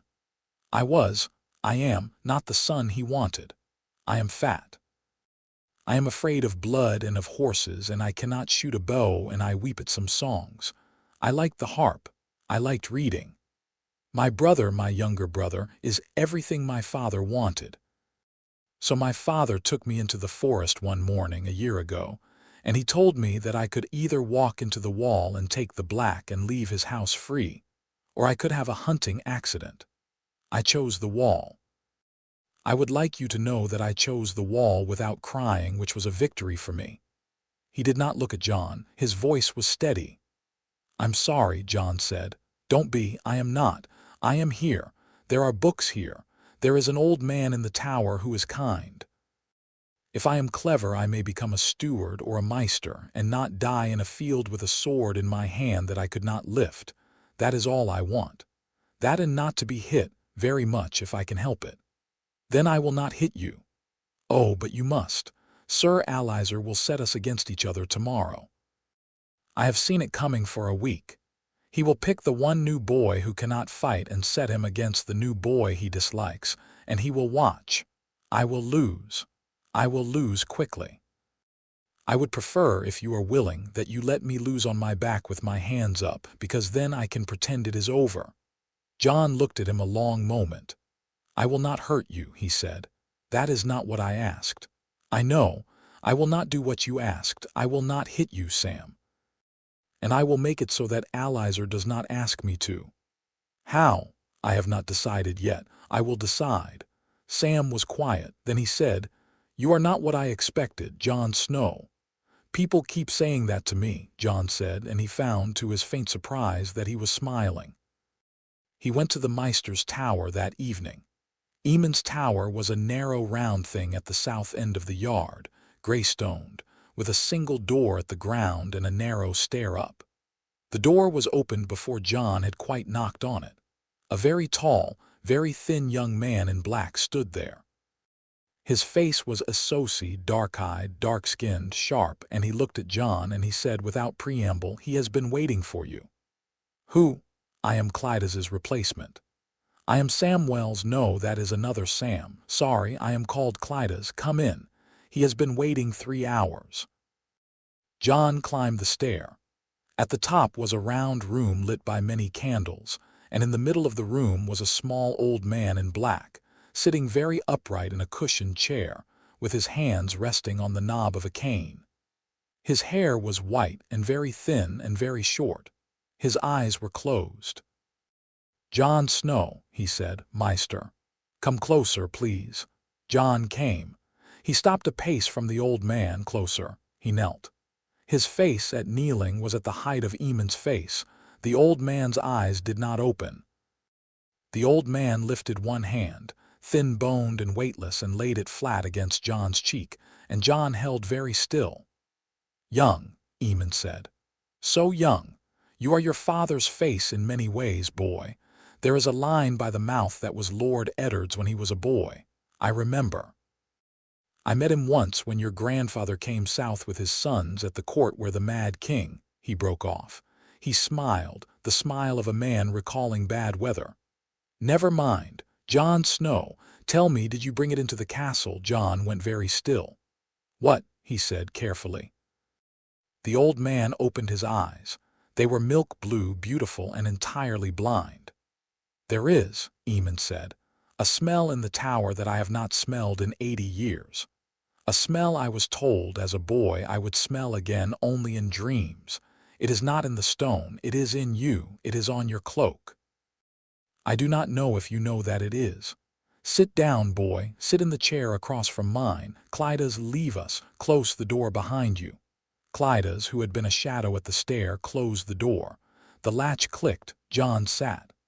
I will not ask, Eamon said softly, what it is. I know what it is. I will ask where you came by it.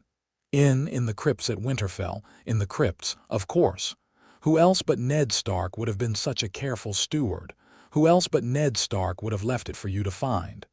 Maester, peace. Peace. Let me speak. I have waited a long time for a conversation I did not know I would have, and I will not be robbed of the order of my own thoughts. Jon, how much do you know of your mother? Nothing. Nothing. Nothing, Maester. Your father has told you nothing. He has promised to tell me when I next see him. Ah, Eamon sat very still. His hand had remained all this while resting lightly against the side of Jon's face. He withdrew it now and folded it with the other on the cane. I am, he said, a Targaryen. I was born Eamon. My father was Mikar, my brother was Aegon. Egg, we called him, who became king. I did not become king. I chose the Maester's chain and went to the wall, and to the wall I have belonged, and from the wall I have watched my family, all my family, die. My great-great-nephew was Rhaegar, who was a prince. He had 2 children when the war began, a daughter by his wife Elia of Dorne, and a son.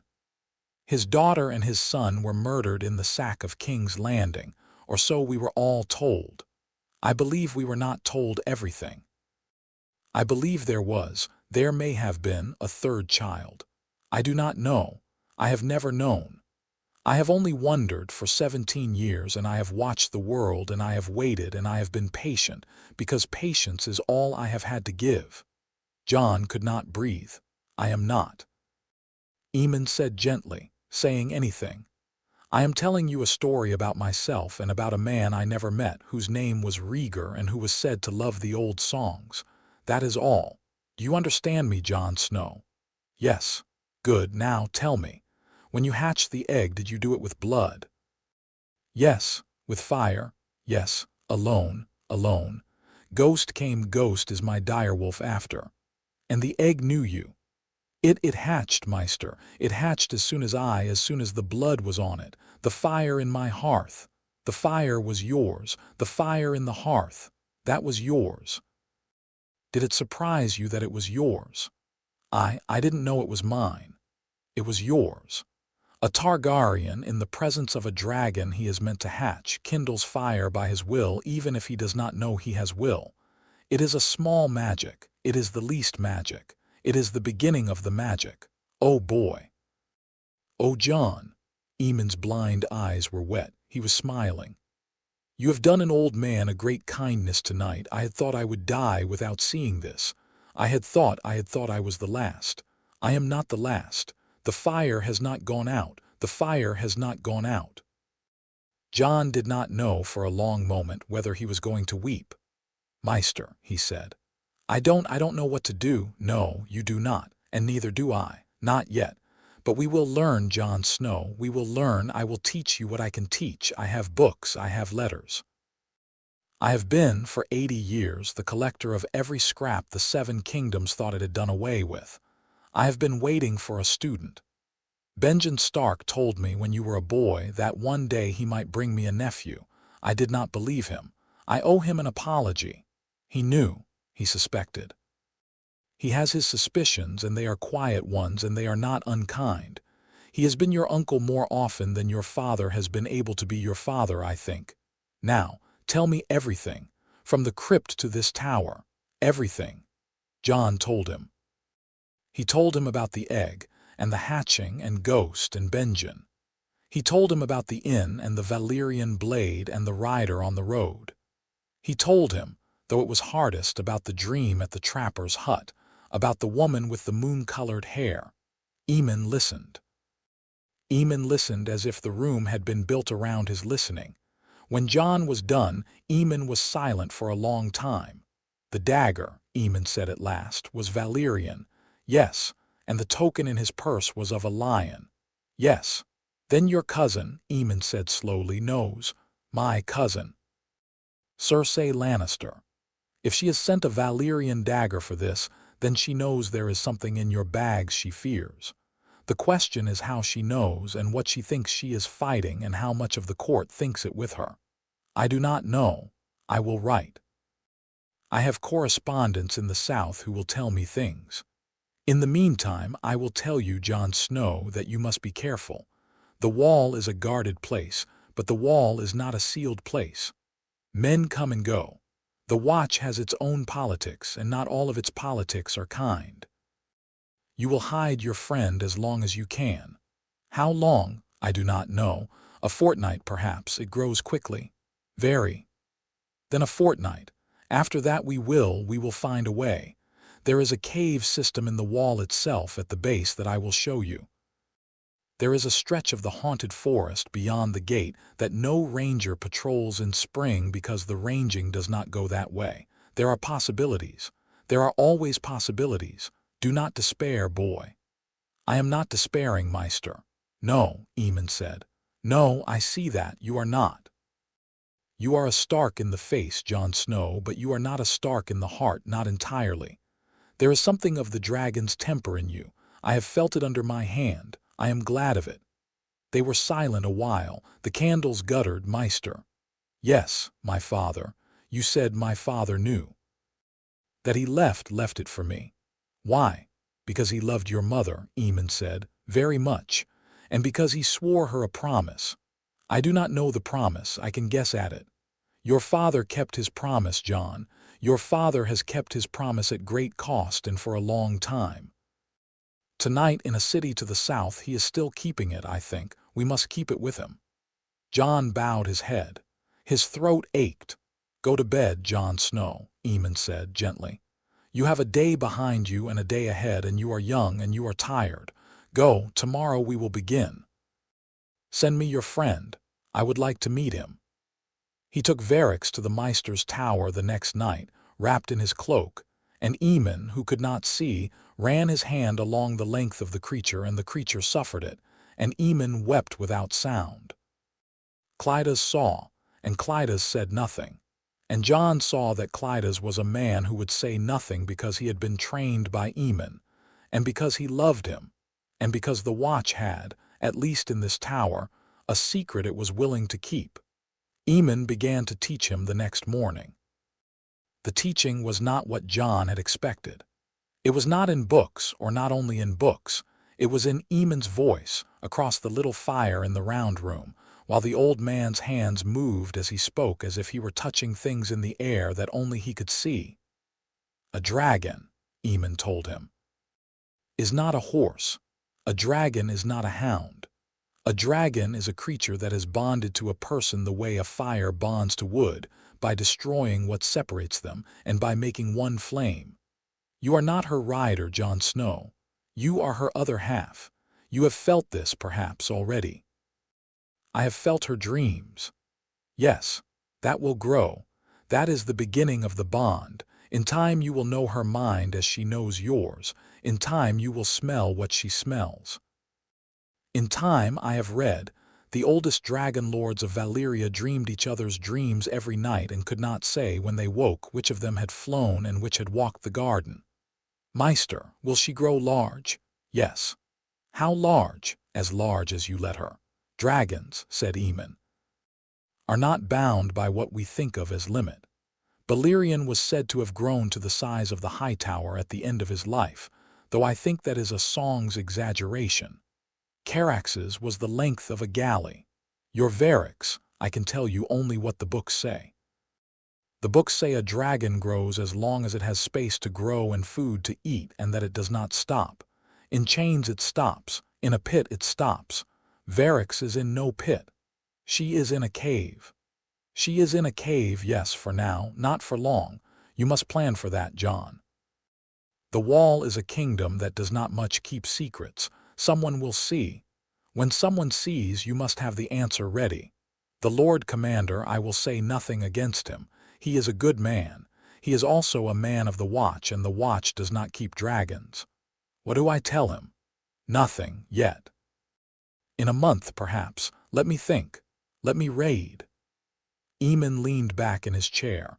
His blind eyes were quiet. You must also understand that your dragon is not only yours in a practical sense, she is yours in a political sense. If word of her reaches the south, Jon, the world will not be the same world. Every throne in the 7 kingdoms will rearrange itself around that news. The queen has, already on the slightest rumor, sent a Valyrian steel dagger. What will she send on proof? What will she send if she finds out that the creature rides? An army. An army, yes, perhaps 2. Jon sat with that. He did not find it as frightening as he thought he would. Somewhere in the back of him, in a place he had not known was there, or had not known he had grown into, a coldness had settled. Not fear. Not quite. A decision, perhaps. He did not speak of it. Aemon, who saw in his way more than most men saw, did not press. That week Benjen went on ranging. He went north beyond the Wall, as he had gone dozens of times before, with 2 other men. Sir Waymar Royce, a green boy from the Vale, and an old ranger named Gerd, whom Jon had met once, briefly, in the hall. Benjen came to Jon in the yard on the morning he rode out. He wore his fur over his black, and his gloves and his cloak was already pale with frost. Jon, uncle, a week, perhaps 2, I will be back before the moon. The moon is full already. Then perhaps the moon after. Listen to me. If I do not come back, you will come back. If I do not come back, Jon, you will not come after me. Do you hear me? You will stay at the Wall. You will listen to the Maester. You will learn your craft. You will grow that beast of yours in secret, and you will not, under any circumstance, fly it beyond the Wall looking for my bones. The ranging is cold. The ranging takes men. Some come back, some do not. If I do not come back, I do not come back. Swear. Uncle, swear, Jon. I swear. Benjen looked at him for a long moment. His eyes were gray and tired and very fond. You are like your father, he said. In the worst way. You promise things you mean. Gods keep you, Jon Snow. Tell your dragon I wish him long life. He rode out the gate at dawn with 2 men and 3 horses and a pack mule. Jon stood on the stair of the king's tower and watched the little column dwindle to a smudge against the tree line and then to nothing. Ghost, at his knee, did not howl, but Jon felt, very faintly in his chest, as if someone he loved had stepped off a ship. He did not sleep well that night. He dreamed again of the woman with moon-colored hair. He dreamed of a black city by a blue sea. He dreamed of flying, high above a forest of pines, and the air was cold on his face, and he was not afraid. When he woke, Varys was staring at him from the foot of the cot. Its eyes in the dark were 2 small lamps. "Not yet," Jon whispered. The dragon, which was, as of that morning, the size of a big dog and which had begun to outgrow the cell, turned its head, offended, and flicked its tail. "Not yet," Jon said again, more softly. "Soon." The raven came from King's Landing on the 14th night. Jon was at supper when it arrived. He saw Clydas run from the rookery to the Lord Commander's keep with a paper in his fist. And he saw Aemon, who had not come down from his tower all week, sent for by runner in unusual haste. And he saw Mormont's door close with Clydas and Aemon and 2 captains and a man of the watch inside. And he saw the shape of it, and he went out into the yard and he waited. It was a while before anyone came out. When the door opened, Aemon came out first, leaning on Clydas. His face was a face Jon had not seen on him, the face of an old man who has heard bad news about a brother and has been an old man a long time, but is suddenly not as old as he pretends. Aemon saw him. Aemon beckoned. "Come with me, Jon Snow." They walked together to the Maester's tower. Clydas led them up the stair. At the top, Aemon sat, breathing. "The king is dead," he said without preamble. "Robert Baratheon, a hunting accident." Jon did not speak. "Your father was his hand," Aemon said, "and is now his hand's successor, which is to say, the hand to a new king. The new king is Joffrey Baratheon, 12 years old, the queen's son, Queen Cersei." "Yes." There was a pause. "And," Jon said. "And," Aemon said, "there is more in the letter. Let me read it to you in my own way, Jon, because it is difficult. Your father, the Warden of the North, has been arrested by the Queen for treason. The charge is that he attempted to take the throne from King Joffrey. He is held in the black cells beneath the Red Keep. His men were killed in the city. His daughters are safe," Jon said. His voice was very far away. "His elder daughter is held as a guest of the Queen. His younger daughter is missing. They do not know where she is. She may have escaped. She may be dead." Jon closed his eyes. "What are they doing to him?" he asked. "Nothing yet." Yet. Aemon said, and his blind eyes were very steady on Jon's face. The old man did not speak. He let Jon stand in the silence. Outside, on the wall above, men were shouting something, arranging, coming in. A ranger at the gate, but Jon could not, hear them distinctly. He was thinking. He was thinking of a sword on a stone gown. He was thinking of his father in a cell. He was thinking of Arya, 11 years old, running in a city she did not know. He was thinking of Varys, now as long as he was tall, hidden in a cave at the base of the ice, already too big to sit on his shoulder, already too hot to rest against his chest. "I promised," he said at last to the room. "Promised," Aemon said. "Benjen, I promised him. I would not leave, I would not fly off, I would stay at the wall." "You did promise that?" "Yes." Aemon said nothing for a long moment, then he said very softly, "Jon Snow, a man's promises are made to the world he was in when he made them. Worlds change. Men may change. I will not tell you what to do, but I will tell you that a son who stays at the wall when his father is in a cell is a son, and a son who goes to the cell is also a son, and the gods, I think, do not measure between them." Jon opened his eyes. "I need to fly her," he said. I need to know if she can carry me." "Tonight," Aemon said. Try her tonight, not over the wall, not yet, in the clearing I showed you, a circle, just a circle, to know. Yes. Go, Jon, he went. He did not eat. He went down through the yard and out the postern gate and along the path under the wall to the cave where Varys lay, and Varys was up before he got there, nostrils flaring in the dark, feeling him coming. Ghost loped at his side. The moon was a thin, bright fingernail over the trees. He stepped into the cave. The dragon came out of the shadows like a small black hill. Its wings were folded. Its back was at the height of his shoulder. I know, Jon said. I know, he climbed. He had practiced in his head how one got onto a dragon. He had not practiced with the dragon. He set his hands on her. He found himself thinking of Varys as her, suddenly. And that was another thing to think about later, on her hot black shoulder, and he pulled himself up, and he sat astride, and it was like sitting astride a very hot, very breathing horse that also breathed fire. His legs gripped. The dragon shivered under him. Its wings stretched. They were not the wings of a kitten any longer.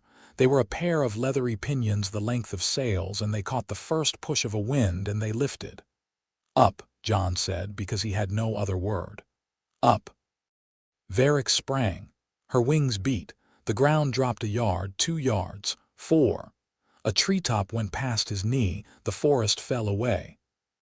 The wall, was a white cliff at his shoulder and then behind him, and Jon Snow was, for the first time in a life that had been lived on the ground, not on the ground. He laughed. He could not help it. He laughed into the cold wind, and Varys made a sound in her chest that was not a trill but a long rolling note like a horn sounded once. And they turned, and they flew a circle in the sky above Castle Black, and below them, the torches of the yard were pinpoints like a handful of stars flung down. And somewhere among them, an old man on a tower listened to the beat of wings he had not heard in 80 years, and smiled at the dark. When at last Varys came down in the clearing and Jon slid off her flank, shaking, his face wet with cold, his hands burned clean of 10 years of held breath, he stood with his forehead against her warm neck and he said, "Father, I am coming." Chapter 3 and Chapter 4. Fire and blood. He did not sleep at all. He returned from the clearing with Varys beside him on the ground. The dragon walked when Jon walked, a heavy padding tread that shook small stones loose in the path, and he led her back to the cave at the foot of the wall. He sat with her there for an hour. He counted. He thought about distance.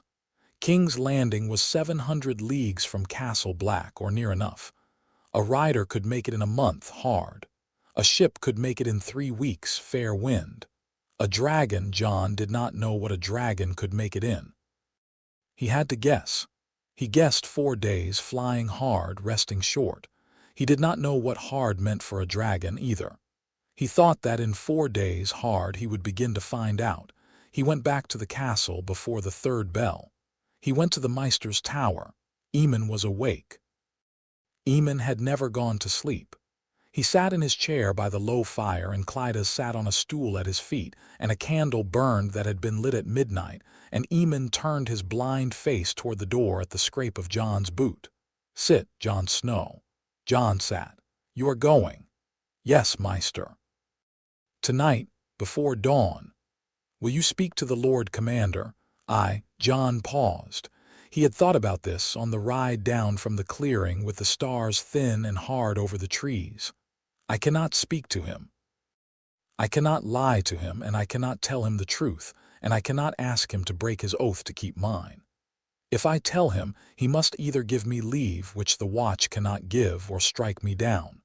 I will not put him in either chair. I will leave. I will be a deserter. I will live with that." Aemon's hand, long-fingered, rose and settled again. "I thought you would say so," he said.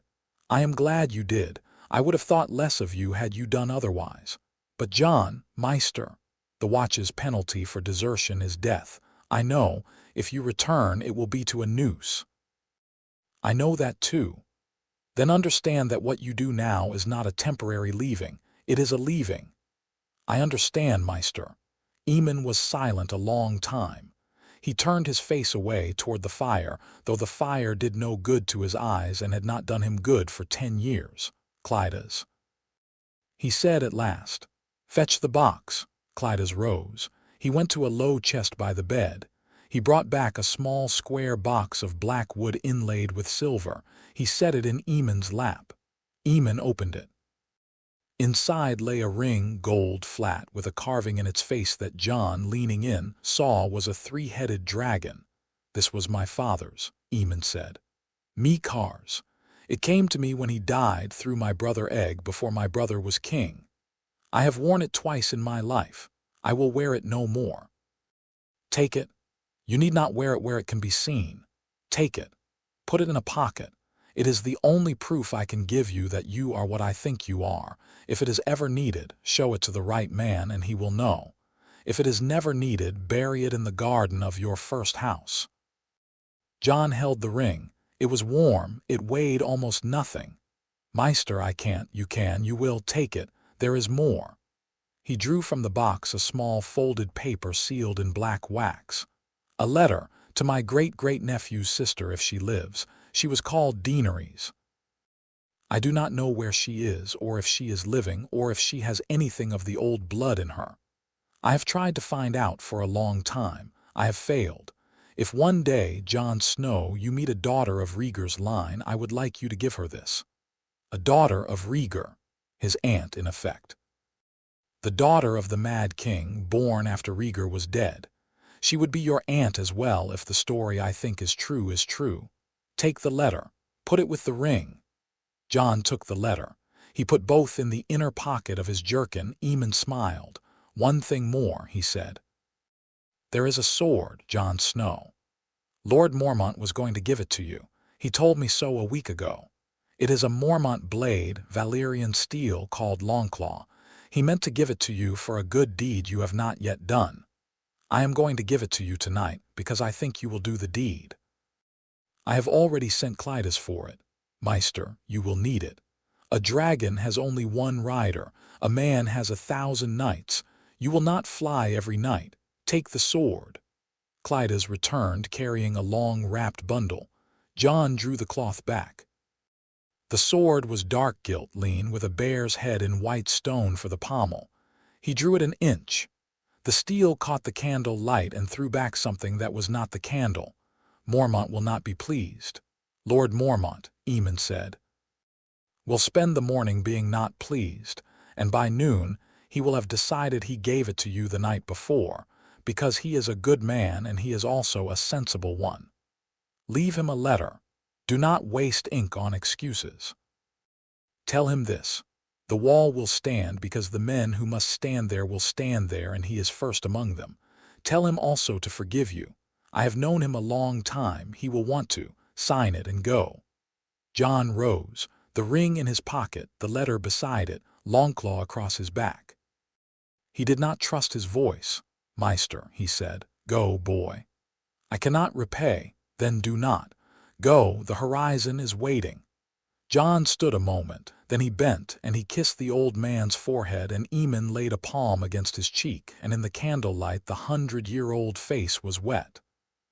"Fly true, Egon," Eamon whispered as if to himself, as if he had not meant to say it at all. "Fly true." Jon stopped at the door. "Meister." "Go, boy." He went. He wrote his letter to Mormont in his cell, in a hand that wanted to shake and would not be allowed.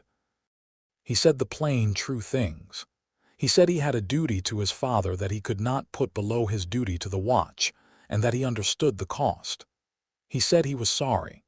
He said he would not return, and that Mormont should not send men after him, because he was not a man to be brought back. He signed it Jon Snow, because Jon Snow was the name he still had, and he folded it and left it on the pillow. He went to Sam's cell. Sam was awake. Sam had, Jon thought, not slept well since the raven had come. Sam saw Jon's face, and Sam said, "Oh, I have to go, I know." Will you tell Pip and Gren after, not before. Tell them when it's safe to tell them. Tell them I didn't want to go." "Yes." "And Sam?" "Yes." If I live, I will write. I will try not to put you in trouble, but I will write." "You will," Sam said, "not die." "I refuse to let you die, Jon Snow. You are the best friend I have had in my life, and I have had you for 3 weeks, and that is not enough. You will come back." They embraced. Sam's round shoulders trembled. Jon felt at the back of his throat a hot, heavy thing that had nothing to do with his dragon. "Goodbye, Sam." "Goodbye, Jon." He left Castle Black by the postern gate, afoot in the dark before dawn. He led his horse, and Ghost walked at his knee, and the sky over the wall was beginning to pale to a gray that was not yet light. At the tree line of the haunted forest he turned and looked back. The wall stood. In the first gray it had the color of bone. 2 torches burned on the high walk. A bell tolled, soft and distant, the last bell before dawn. He had been at this place 20 days. He whistled. Lo, Varix came out of the trees. She came out of the trees, and she had grown in 3 weeks in a way that Eamon had told him she would, and Jon had tried to believe, and had not quite believed. She was the size of a large horse, now, and her wings, when she stretched them, blotted out the young trees, and her neck was long, and her head, which had been the size of a kitten's when it first met his hand, was the size of a wolfhound's skull. She was black. The silver veins in her scales in the gray light caught the beginning of the morning and held it. "We're going," Jon said. The dragon lowered her head. He climbed. Ghost, who had been the length of his leg 3 weeks ago and was now the length of a small pony, made a sound in his throat that was not a whine and not a howl. It was, unmistakably, a farewell. Jon leaned down from Varix's neck. "Go to the Maester, Ghost. Go, I will come back for you." Ghost looked at him. Red eyes, milk-white fur. The direwolf sat on his haunches. He was, Jon knew, going to do what Jon had asked. He was also, Jon knew, not going to be happy about it. Good boy. Varix raised her wings. The forest beat below them in a gust of wind and litter. Pine needles leapt up. A sleepy raven in the branches flung itself sideways into the dim with a squawk. They went up, they went up, they went up. Castle Black fell away. The wall dropped from the side of the world to the side of a valley to the side of a line in the earth. And then, when they had climbed high enough to see it whole, to a white thread laid from horizon to horizon, astonishing, and then behind them, Jon turned his face south. The wind took them. He flew for 3 days. It was not as he had imagined. He had imagined, in his boyish way, a ceaseless gliding. It was not gliding. It was work. Varix's wings beat and beat and beat. She glided when she could, banked when she could, caught the high winds and rode them when she could find them. But there were long stretches when she had only her own flight to move her, and her breath came hard. He felt it in his legs and in his chest. He felt it as his own effort. He rode as well as he could. He leaned with her when she banked. He did not speak when she needed quiet, and he spoke when she needed a voice. He did not eat the first day. He ate the second day, from a bag of hard bread and cheese he had brought. On the second night he slept against her side on a bare hilltop somewhere in the Wolfswood. And she, spent, slept against his back, and for 10 hours neither of them moved. He dreamed, that night, the dream he had had before. He stood on a high white wall in a city he had never seen, and a woman stood beside him. Her hair was pale as snow off the mountain. Her eyes were the color of a sky before a storm. She did not turn her face to him, but he felt, as clearly as he felt the warm scale at his back, that she knew he was there. "Brother," she said, brother, I do not know your name, I know your face. My son in stars is dead, and I am burning him under the sky, and I have 3 eggs in the fire, and the fire is in me, and I do not burn. Do you understand that? I do not burn. Where are you? Far, too far for now, but not always. One day, brother, one day, look for me. What do I call you?" She turned her face, and for a heartbeat her eyes met his, and the world around them, white wall, blue sky, A black city of towers and a harbor full of strange ships wavered like water. "Daenerys," she said. "Remember me." He woke. Varys was watching him from a foot away. Her gold eyes, in the pale light, held a reflection he could not name. He put his forehead against her warm nose and breathed out, and he did not speak for a while. When he rose, he had made the room for one more face in his mind, and one more name, and one more promise to keep. "Daenerys," he said aloud to the morning. "All right, I will remember." The dragon under his hand, he thought, made a sound that was very like agreement. On the third day he crossed the Trident. He saw the road below him like a line drawn in wet sand. He saw the ruined castle at Harrenhal, 5 black towers.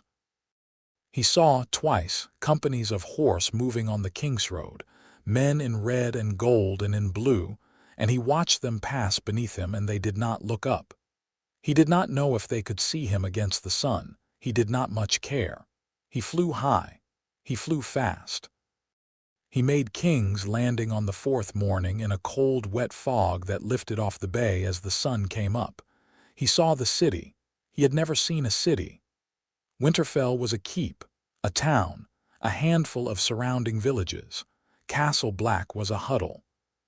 King's Landing was a map come to ground.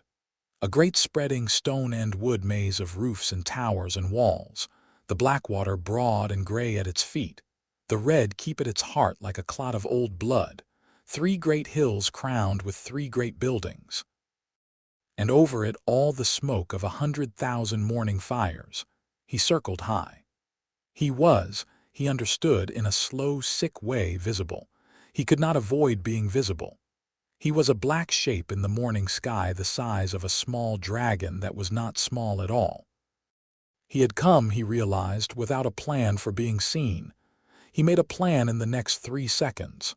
"Down," he said, "Varys Dove." They came down on the hill of Visenya, the second of the 3 hills, because Jon had read of the 3 hills a long time ago in Maester Luwin's books, and because the hill of Visenya held the great sept of Baelor, and because Jon could not have said how he knew this. But he knew this. There was a crowd at the sept. He had seen the crowd from a mile out, a great dark ragged mass of people in the plaza, a raised platform, men in gold cloaks lining its edges, and execution. He knew. In his bones he knew. The Stark in him knew, and the dragon in him knew, and they agreed, and he did not argue with the agreement. He bent low over Varys's neck. "Down," he said again. "Down, now, between the statues, fast." What the people of King's Landing saw on that morning, in the accounts they would tell for the rest of their lives, was this. A boy in a dirty black cloak was brought up to the steps of the sept of Baelor. His head was pressed down into a block. The boy was pale and quiet and wept without sound. He had been the young lord of House Stark, but no one in the crowd was saying so loudly, because the queen had given orders. The hand of the king, a tall, quiet man with a gray beard and a long face who had been the warden of the north, stood in chains at the back of the platform. The king, a blond boy of 12 years, stood at the front, and the queen stood behind him, her face composed and her eyes glittering. The king, the blond boy, had been asked a question very earnestly by his mother and by his council and by the High Septon. Would he be merciful to the traitor, who was the father of the girl he was betrothed to? The king had said he would be merciful. The king had lied. The hand of the king was dragged forward. The High Septon said words. The boy pressed his head down. The executioner raised a great sword. The queen, the accounts would say, closed her eyes for a half-breath and opened them. The hand of the king looked out once, and then at the ground, and his lips moved in the shape of a name the crowd would argue about for years. Then the sky went dark. A shape the size of a house passed over the sept.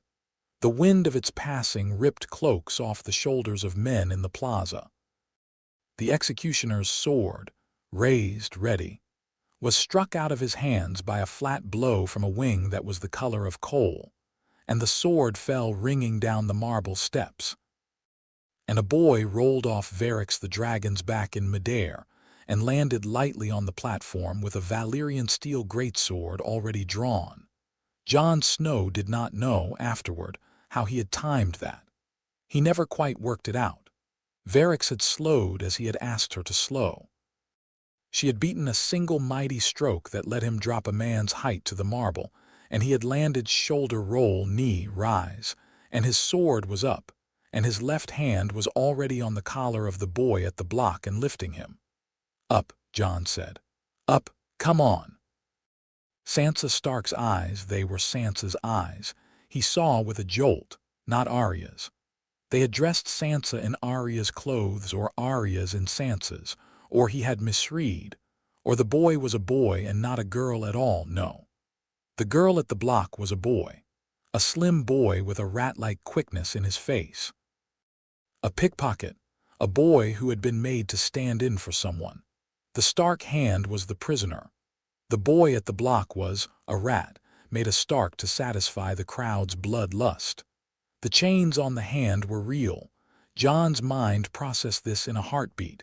He hauled the boy up anyway.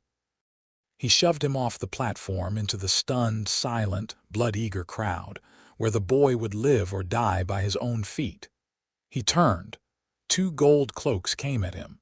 He met them with Longclaw. They had never fought a man with Valyrian steel. They had never fought a boy who had been trained for 10 years in the yard at Winterfell and blooded on the King's Road. He cut one across the wrist and took his sword as he fell. He put the other down with a blow to the helm that buckled the iron. He was at the back of the platform. The Queen was staring at him. He knew her at once. She was beautiful. She was gold.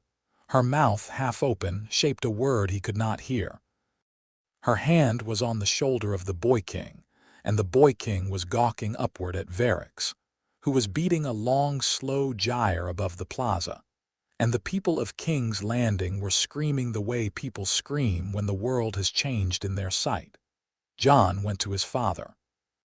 The Warden of the North was on his knees, chained. Blood was at the corner of his mouth. Someone had struck him that morning many times. Ned Stark looked up. He saw Jon. His gray eyes, tired old Ned's eyes, took in his son, his bastard, his sworn never to name him, standing above him with a Valyrian steel sword in his hand and a dragon in the sky, and Ned Stark, improbably, smiled. "Son." "Father." "I told you," Ned said. "You would come out of the crypts, not into them. I was right about the wrong crypts." Jon cut the chains. He cut them with Longclaw, and the Valyrian steel went through them as a good knife through wool. Ned staggered up. Jon caught him. The Queen was shouting now, her voice high and sharp, carrying across the plaza, and men were moving on the steps below, men in red and gold, men in gold cloaks, men in white cloaks. "Stop him!" The Queen was shouting. "Kill him! Kill the—" The Boy King, Joffrey, had pulled his sword and was holding it out as if he thought it could do something useful. And Cersei's fingers at his shoulder were white. And on the steps below the gold-cloaked commander was raising a crossbow. Jon saw this in the slow way of a fight where everything happens at once. He whistled, sharp. Varix dropped. She dropped from her gyre like a stone. Her wings folded. Her shadow went over the platform. Her head came down level with the platform, and her gold eyes met the Queen's green ones. And Cersei Lannister took one single stumbling step back. Not from fear of death, not from fear of the dragon, but from a purely human reaction that Jon recognized in an instant. Recognition. The Queen had not known until this moment what she had sent her Valyrian steel dagger against. She was knowing now. Her face went pale beneath its paint. "You will lower your weapons," Jon said. His voice surprised him by being steady. "I will not speak twice." No one lowered a weapon. It is hard to lower a weapon when a dragon is looking at you. It freezes everything, including the hand. "Father," Jon said low, "can you ride?" "I can ride." "Climb." Ned climbed. He climbed stiffly, painfully, past a leg that had been broken weeks ago and had not set right, but he climbed, and he sat Varrix's shoulder as a man sits a horse he does not know, white-knuckled, and Jon climbed up behind him. "Arya," Ned said, urgent. "Arya. She is in the city. She escaped." "Syrio Forel, I'll find her. I will come back for her. First you, Sansa. First you, father. She is the queen's prize. The queen will not harm her today." Joffrey below lifted his voice, and Jon heard faintly the Boy King's piping shriek, "Shoot! Shoot the beast!" Varrix, who did not care for being called a beast by children, exhaled. She did not breathe fire. Not over the platform, not over the crowd, not yet. She blew a long, slow gout of white-hot air from her throat that lit the tunic of the gold-cloaked commander 2 steps below her and made him throw himself flat and roll, smoldering, down the steps. A warning. A promise. Her wings opened. The plaza's wind went out in a gust. Jon leaned close to her neck. He set a hand between her shoulder blades. Up. They went up. The plaza fell away, and the sept, and the red roofs of the city, and then the great plain of the Blackwater, and they went up into the white fog, and the fog took them. They set down 2 hours later on an island in the Blackwater, a reed-choked hump that nobody had built on because nobody could. Varrix drank from the brackish water and ate a small unlucky deer she had caught as they descended. Jon washed his father's face from his own waterskin. Ned's leg was bad. His wrists were raw from the manacles.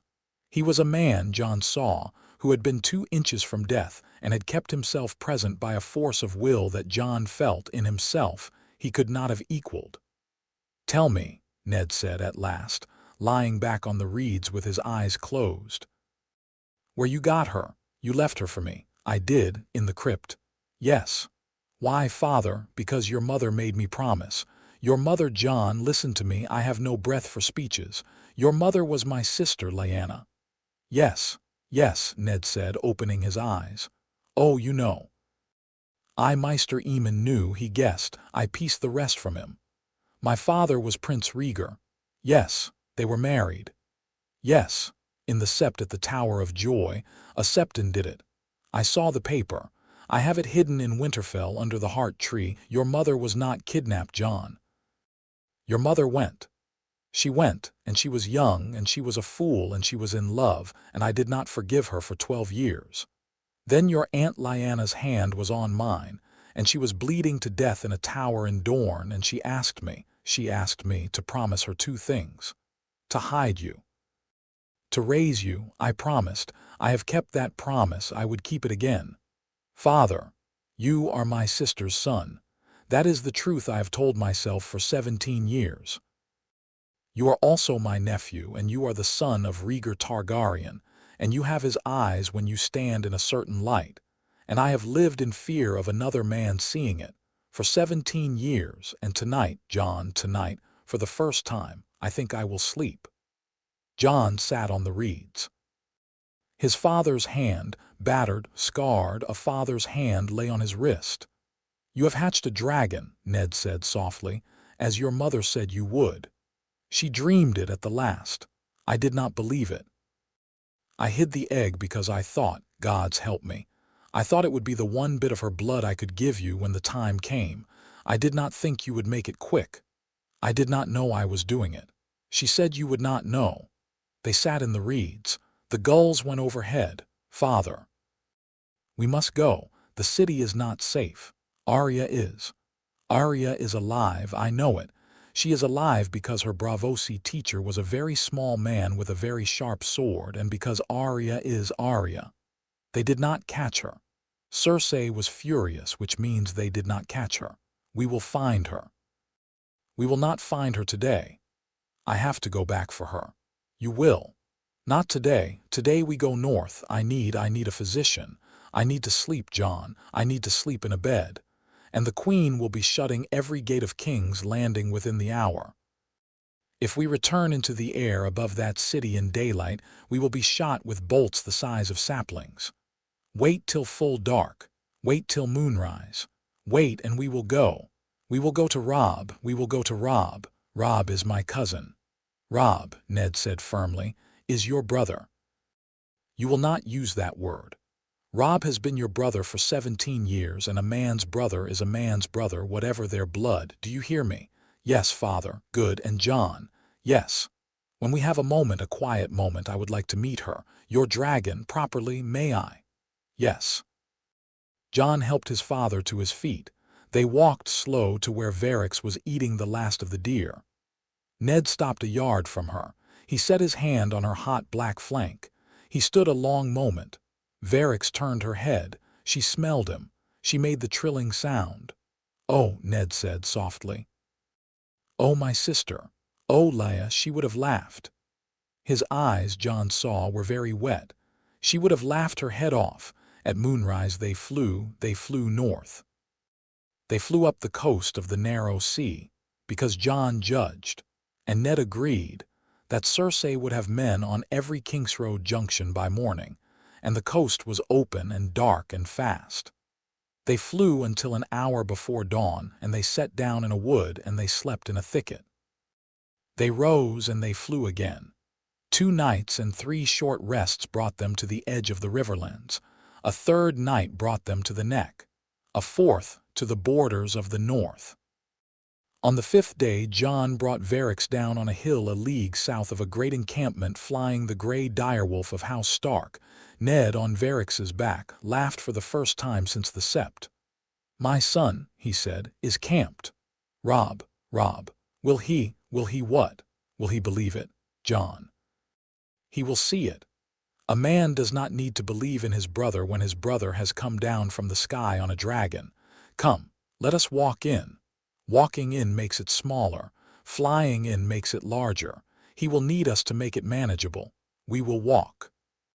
They left Varys on the hill with a roe deer that Jon had shot and with the instruction to stay, which the dragon ignored but considered. They walked down. A picket saw a tall man in a filthy Hand's cloak, a bearded lean boy in black, and a pair of figures leaning on one another, and the picket, a Northman Jon did not know, dropped his spear. "Lord Stark." "Aye. My lord, take us to my son." The picket ran. Men came up. Men stopped short. Men stared. Word went through the camp like fire in dry grass, and when Jon and Ned came to the center of the camp, a young man in a gray doublet, with auburn hair and his mother's eyes, pushed through the crowd and stopped 3 paces from them. Robb Stark looked at his father, and his father looked at him, and Robb went white, and Robb went forward in a rush and took his father into his arms. And Ned Stark, grave, silent Ned Stark, who had not wept in public in the memory of any man at Winterfell, wept on his son's shoulder. Jon stood to the side. Ghost, no, not Ghost, a wolf the size of Ghost but gray and a year older, came padding out of the back of the crowd, and it saw Jon, and it came to him, and it sat at his knee. Grey Wind. Robb's wolf. Grey Wind knew him. Robb lifted his face from his father. He saw Jon. He came the 3 steps across. He looked at Jon. He looked hard. He looked at the sword across Jon's back and the watch black of his clothes. He looked at the thin, fierce face of a man he had last seen 17 years old and unsure of himself. "Brother," Robb said, "brother." They embraced. Robb's breath was hot at Jon's ear. "What?" he whispered, in 7 names, later. "There is a beast on the hill, Jon, later." "Jon, later, Robb." Robb laughed. Then he stepped back and he clapped his father on the shoulder, and he turned to the crowd and he raised his voice. "Men of the North," he shouted. "Winterfell, Stark, my lord father has returned. My brother has returned. Build up the fires, broach the casks. We march tomorrow on the twins. Winter is coming, and we are coming with it." A great roar went up. They went into Robb's tent. The great tent was crowded. Great Jon Umber with his beard in a tangle. A quiet, lean man in the colors of Karstark. The young small Jon at his father's elbow. The Glover Lord. The Mormont she-bear. One of the Cerwyn men, and Catelyn Stark at the far side of the tent, white-lipped. Her hands clasped together as if she were keeping them from doing something she would regret. Catelyn saw Ned first, and made a small sound that was not a word. She came across the tent in 3 steps. Ned caught her. They held each other in a silence the tent did not break. Catelyn saw Jon next, over her husband's shoulder. Her eyes were wet. She looked at him a long moment. She did not look away. She said slowly, "Jon, my lady." "The tale that came to us," she said, "from a sept boy at the crossroads, was that a boy came out of the sky at King's Landing on a black beast the size of a galley and took your father off the sept of Baelor with a sword that cut iron." "Yes, my lady." "The sept boy," she said, "was not lying. No, my lady." She did a thing then that Jon did not expect her ever to do. She took his hand. She held it. Her fingers, cold from the tent, closed tight around his. "Thank you," she said. He could not speak. He bent his head. She let his hand go. She stepped back to her husband's side. She said in a voice the tent heard, "I will not forget. No one in this camp will forget. Tell the men." "They are telling the men," the great Jon rumbled. "They will be telling the men until Lannisport, my Lord Stark." "My Lord Snow, hells. I have no word for what you are now, boy, and I'll have one by nightfall, but for now I'll call you Lord and hang anyone who disagrees. My Lord, I am yours." He went down on one knee.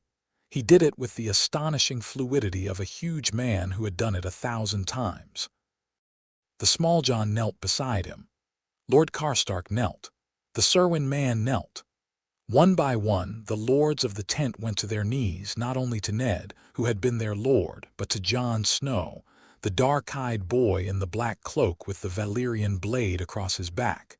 Jon looked at Ned. Ned looked back. Ned's face said, "This is what I told you was coming. This is what your mother knew." "Stand," Jon said, because he did not know what else to say. "Please, stand. I am a brother of the Night's Watch. You," said Robb, quiet and clear at his elbow, "are a son of House Stark, Jon, and more. We will work out the more. Come, sit. Tell me everything." They spoke until dawn. Ned spoke in short measured sentences of the South, of Littlefinger's betrayal, of what Cersei had done to him and how, of Joffrey's character, of the girl Arya he had hidden away and who had escaped the Red Keep, and whom he believed would come north if she could. He spoke of Sansa, who was still a prisoner and whom they would have to win back. He spoke, his voice steady, of Robert Baratheon's last hour in the boar hunt and of the Queen's cup. Jon spoke of the egg, of the crypt, of Aemon, of the flight, of the woman in the dream. Robb listened. Robb was, Jon saw with a start, not the boy Jon had left at Winterfell. Robb had grown a beard. Robb had grown in a way Jon could not yet articulate into his shoulders. Robb had been told that morning of a brother who was also a nephew, and a dragon named for the house of the enemy, and a prince father he had believed a villain since he was old enough to hear a story. And Robb had listened with a face that moved only when he allowed it to. And at the end he had said only, "Then we have 3 wars to fight, not 1, and we will win them." "3?"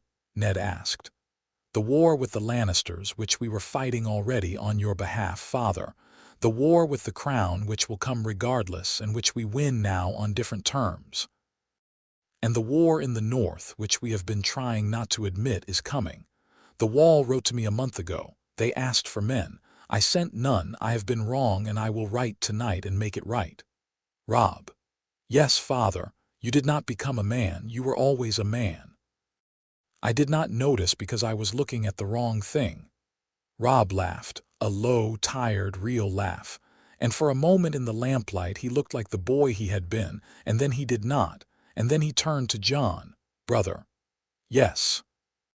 I am going to do something in front of these lords that I have not asked your leave to do. Stop me if you want. I will not be offended." He drew his sword. He laid it on the ground at his feet. He unbuckled the belt that held it. He crossed to Jon. He took Jon's own hand, Jon's left, for Jon's right was on Longclaw's grip from habit, and he pressed it to his own breast over his heart. "In the sight of my father, the warden of the north, and my lady mother, and these men," Robb said. "I swear to you, Jon Stark, that you are my brother before any blood that is or is not between us. That you are mine and that I am yours and that House Stark stands with you while I live. I will not betray you. I will not envy you. I will not scheme against you. If ever I do, I beg these men to slay me in my sleep. Will you have me?" Jon could not for a moment speak. "Brother," he said at last, "you have me already. You have had me for 17 years. You will have me for the rest of mine, I swear it." The great Jon behind them let out a breath he had been holding. "Well," Umber said. "Well, all right. That is a good beginning." Catelyn Stark was weeping silently into her sleeve. Jon, out past the tent, heard or felt the distant patient breath of his dragon on the hill, watching, listening, waiting. It was near dawn when they went out of the tent. The camp was banked to embers, a few sentries on their watch. Ned stopped at the tent flap and laid his hand on Jon's shoulder, and for a long moment the two of them stood looking east, where the sky was turning the pale gray of a morning that has not yet made up its mind. "She will be watching, somewhere," Ned said. "Who? Your aunt? The one in your dream? The one the old man wrote the letter to?" "Yes. Find her, Jon, if you can. Not today, not next month, but in time. She is one of yours and you are one of hers, and the world will be heavier than it can bear if the three of you are not in it together." "Three, a man," Ned said, "with a dragon. A girl, you say, with 3 eggs and a fire. If her eggs hatch, that is 3 more dragons than the world has seen. And 3 more dragons are 3 more chances and 3 more duties and 3 more reasons to keep the 7 kingdoms from tearing themselves to pieces. You will need her. She will need you. I do not understand it. I only tell you what I feel." "I hear you, Father, Good, and Jon. Yes. When this is done, if we live through it, I will come into your kitchen one morning and I will bring a pot of tea, and I will tell you every single thing about your mother, in order, from the first time I saw her to the last. I will leave out nothing. I will not save it for your children or for a letter. I will tell you, do you hear me?" "I hear you, Father." They stood a while longer. The horizon took a color it had not had before. "Ready?" Ned asked. "Ready," Jon said. And high above the hill, unseen yet by the men stirring in the camp, Varix, the black dragon of House Stark, the first dragon seen in the north in 8,000 years, folded her great wings and settled to wait.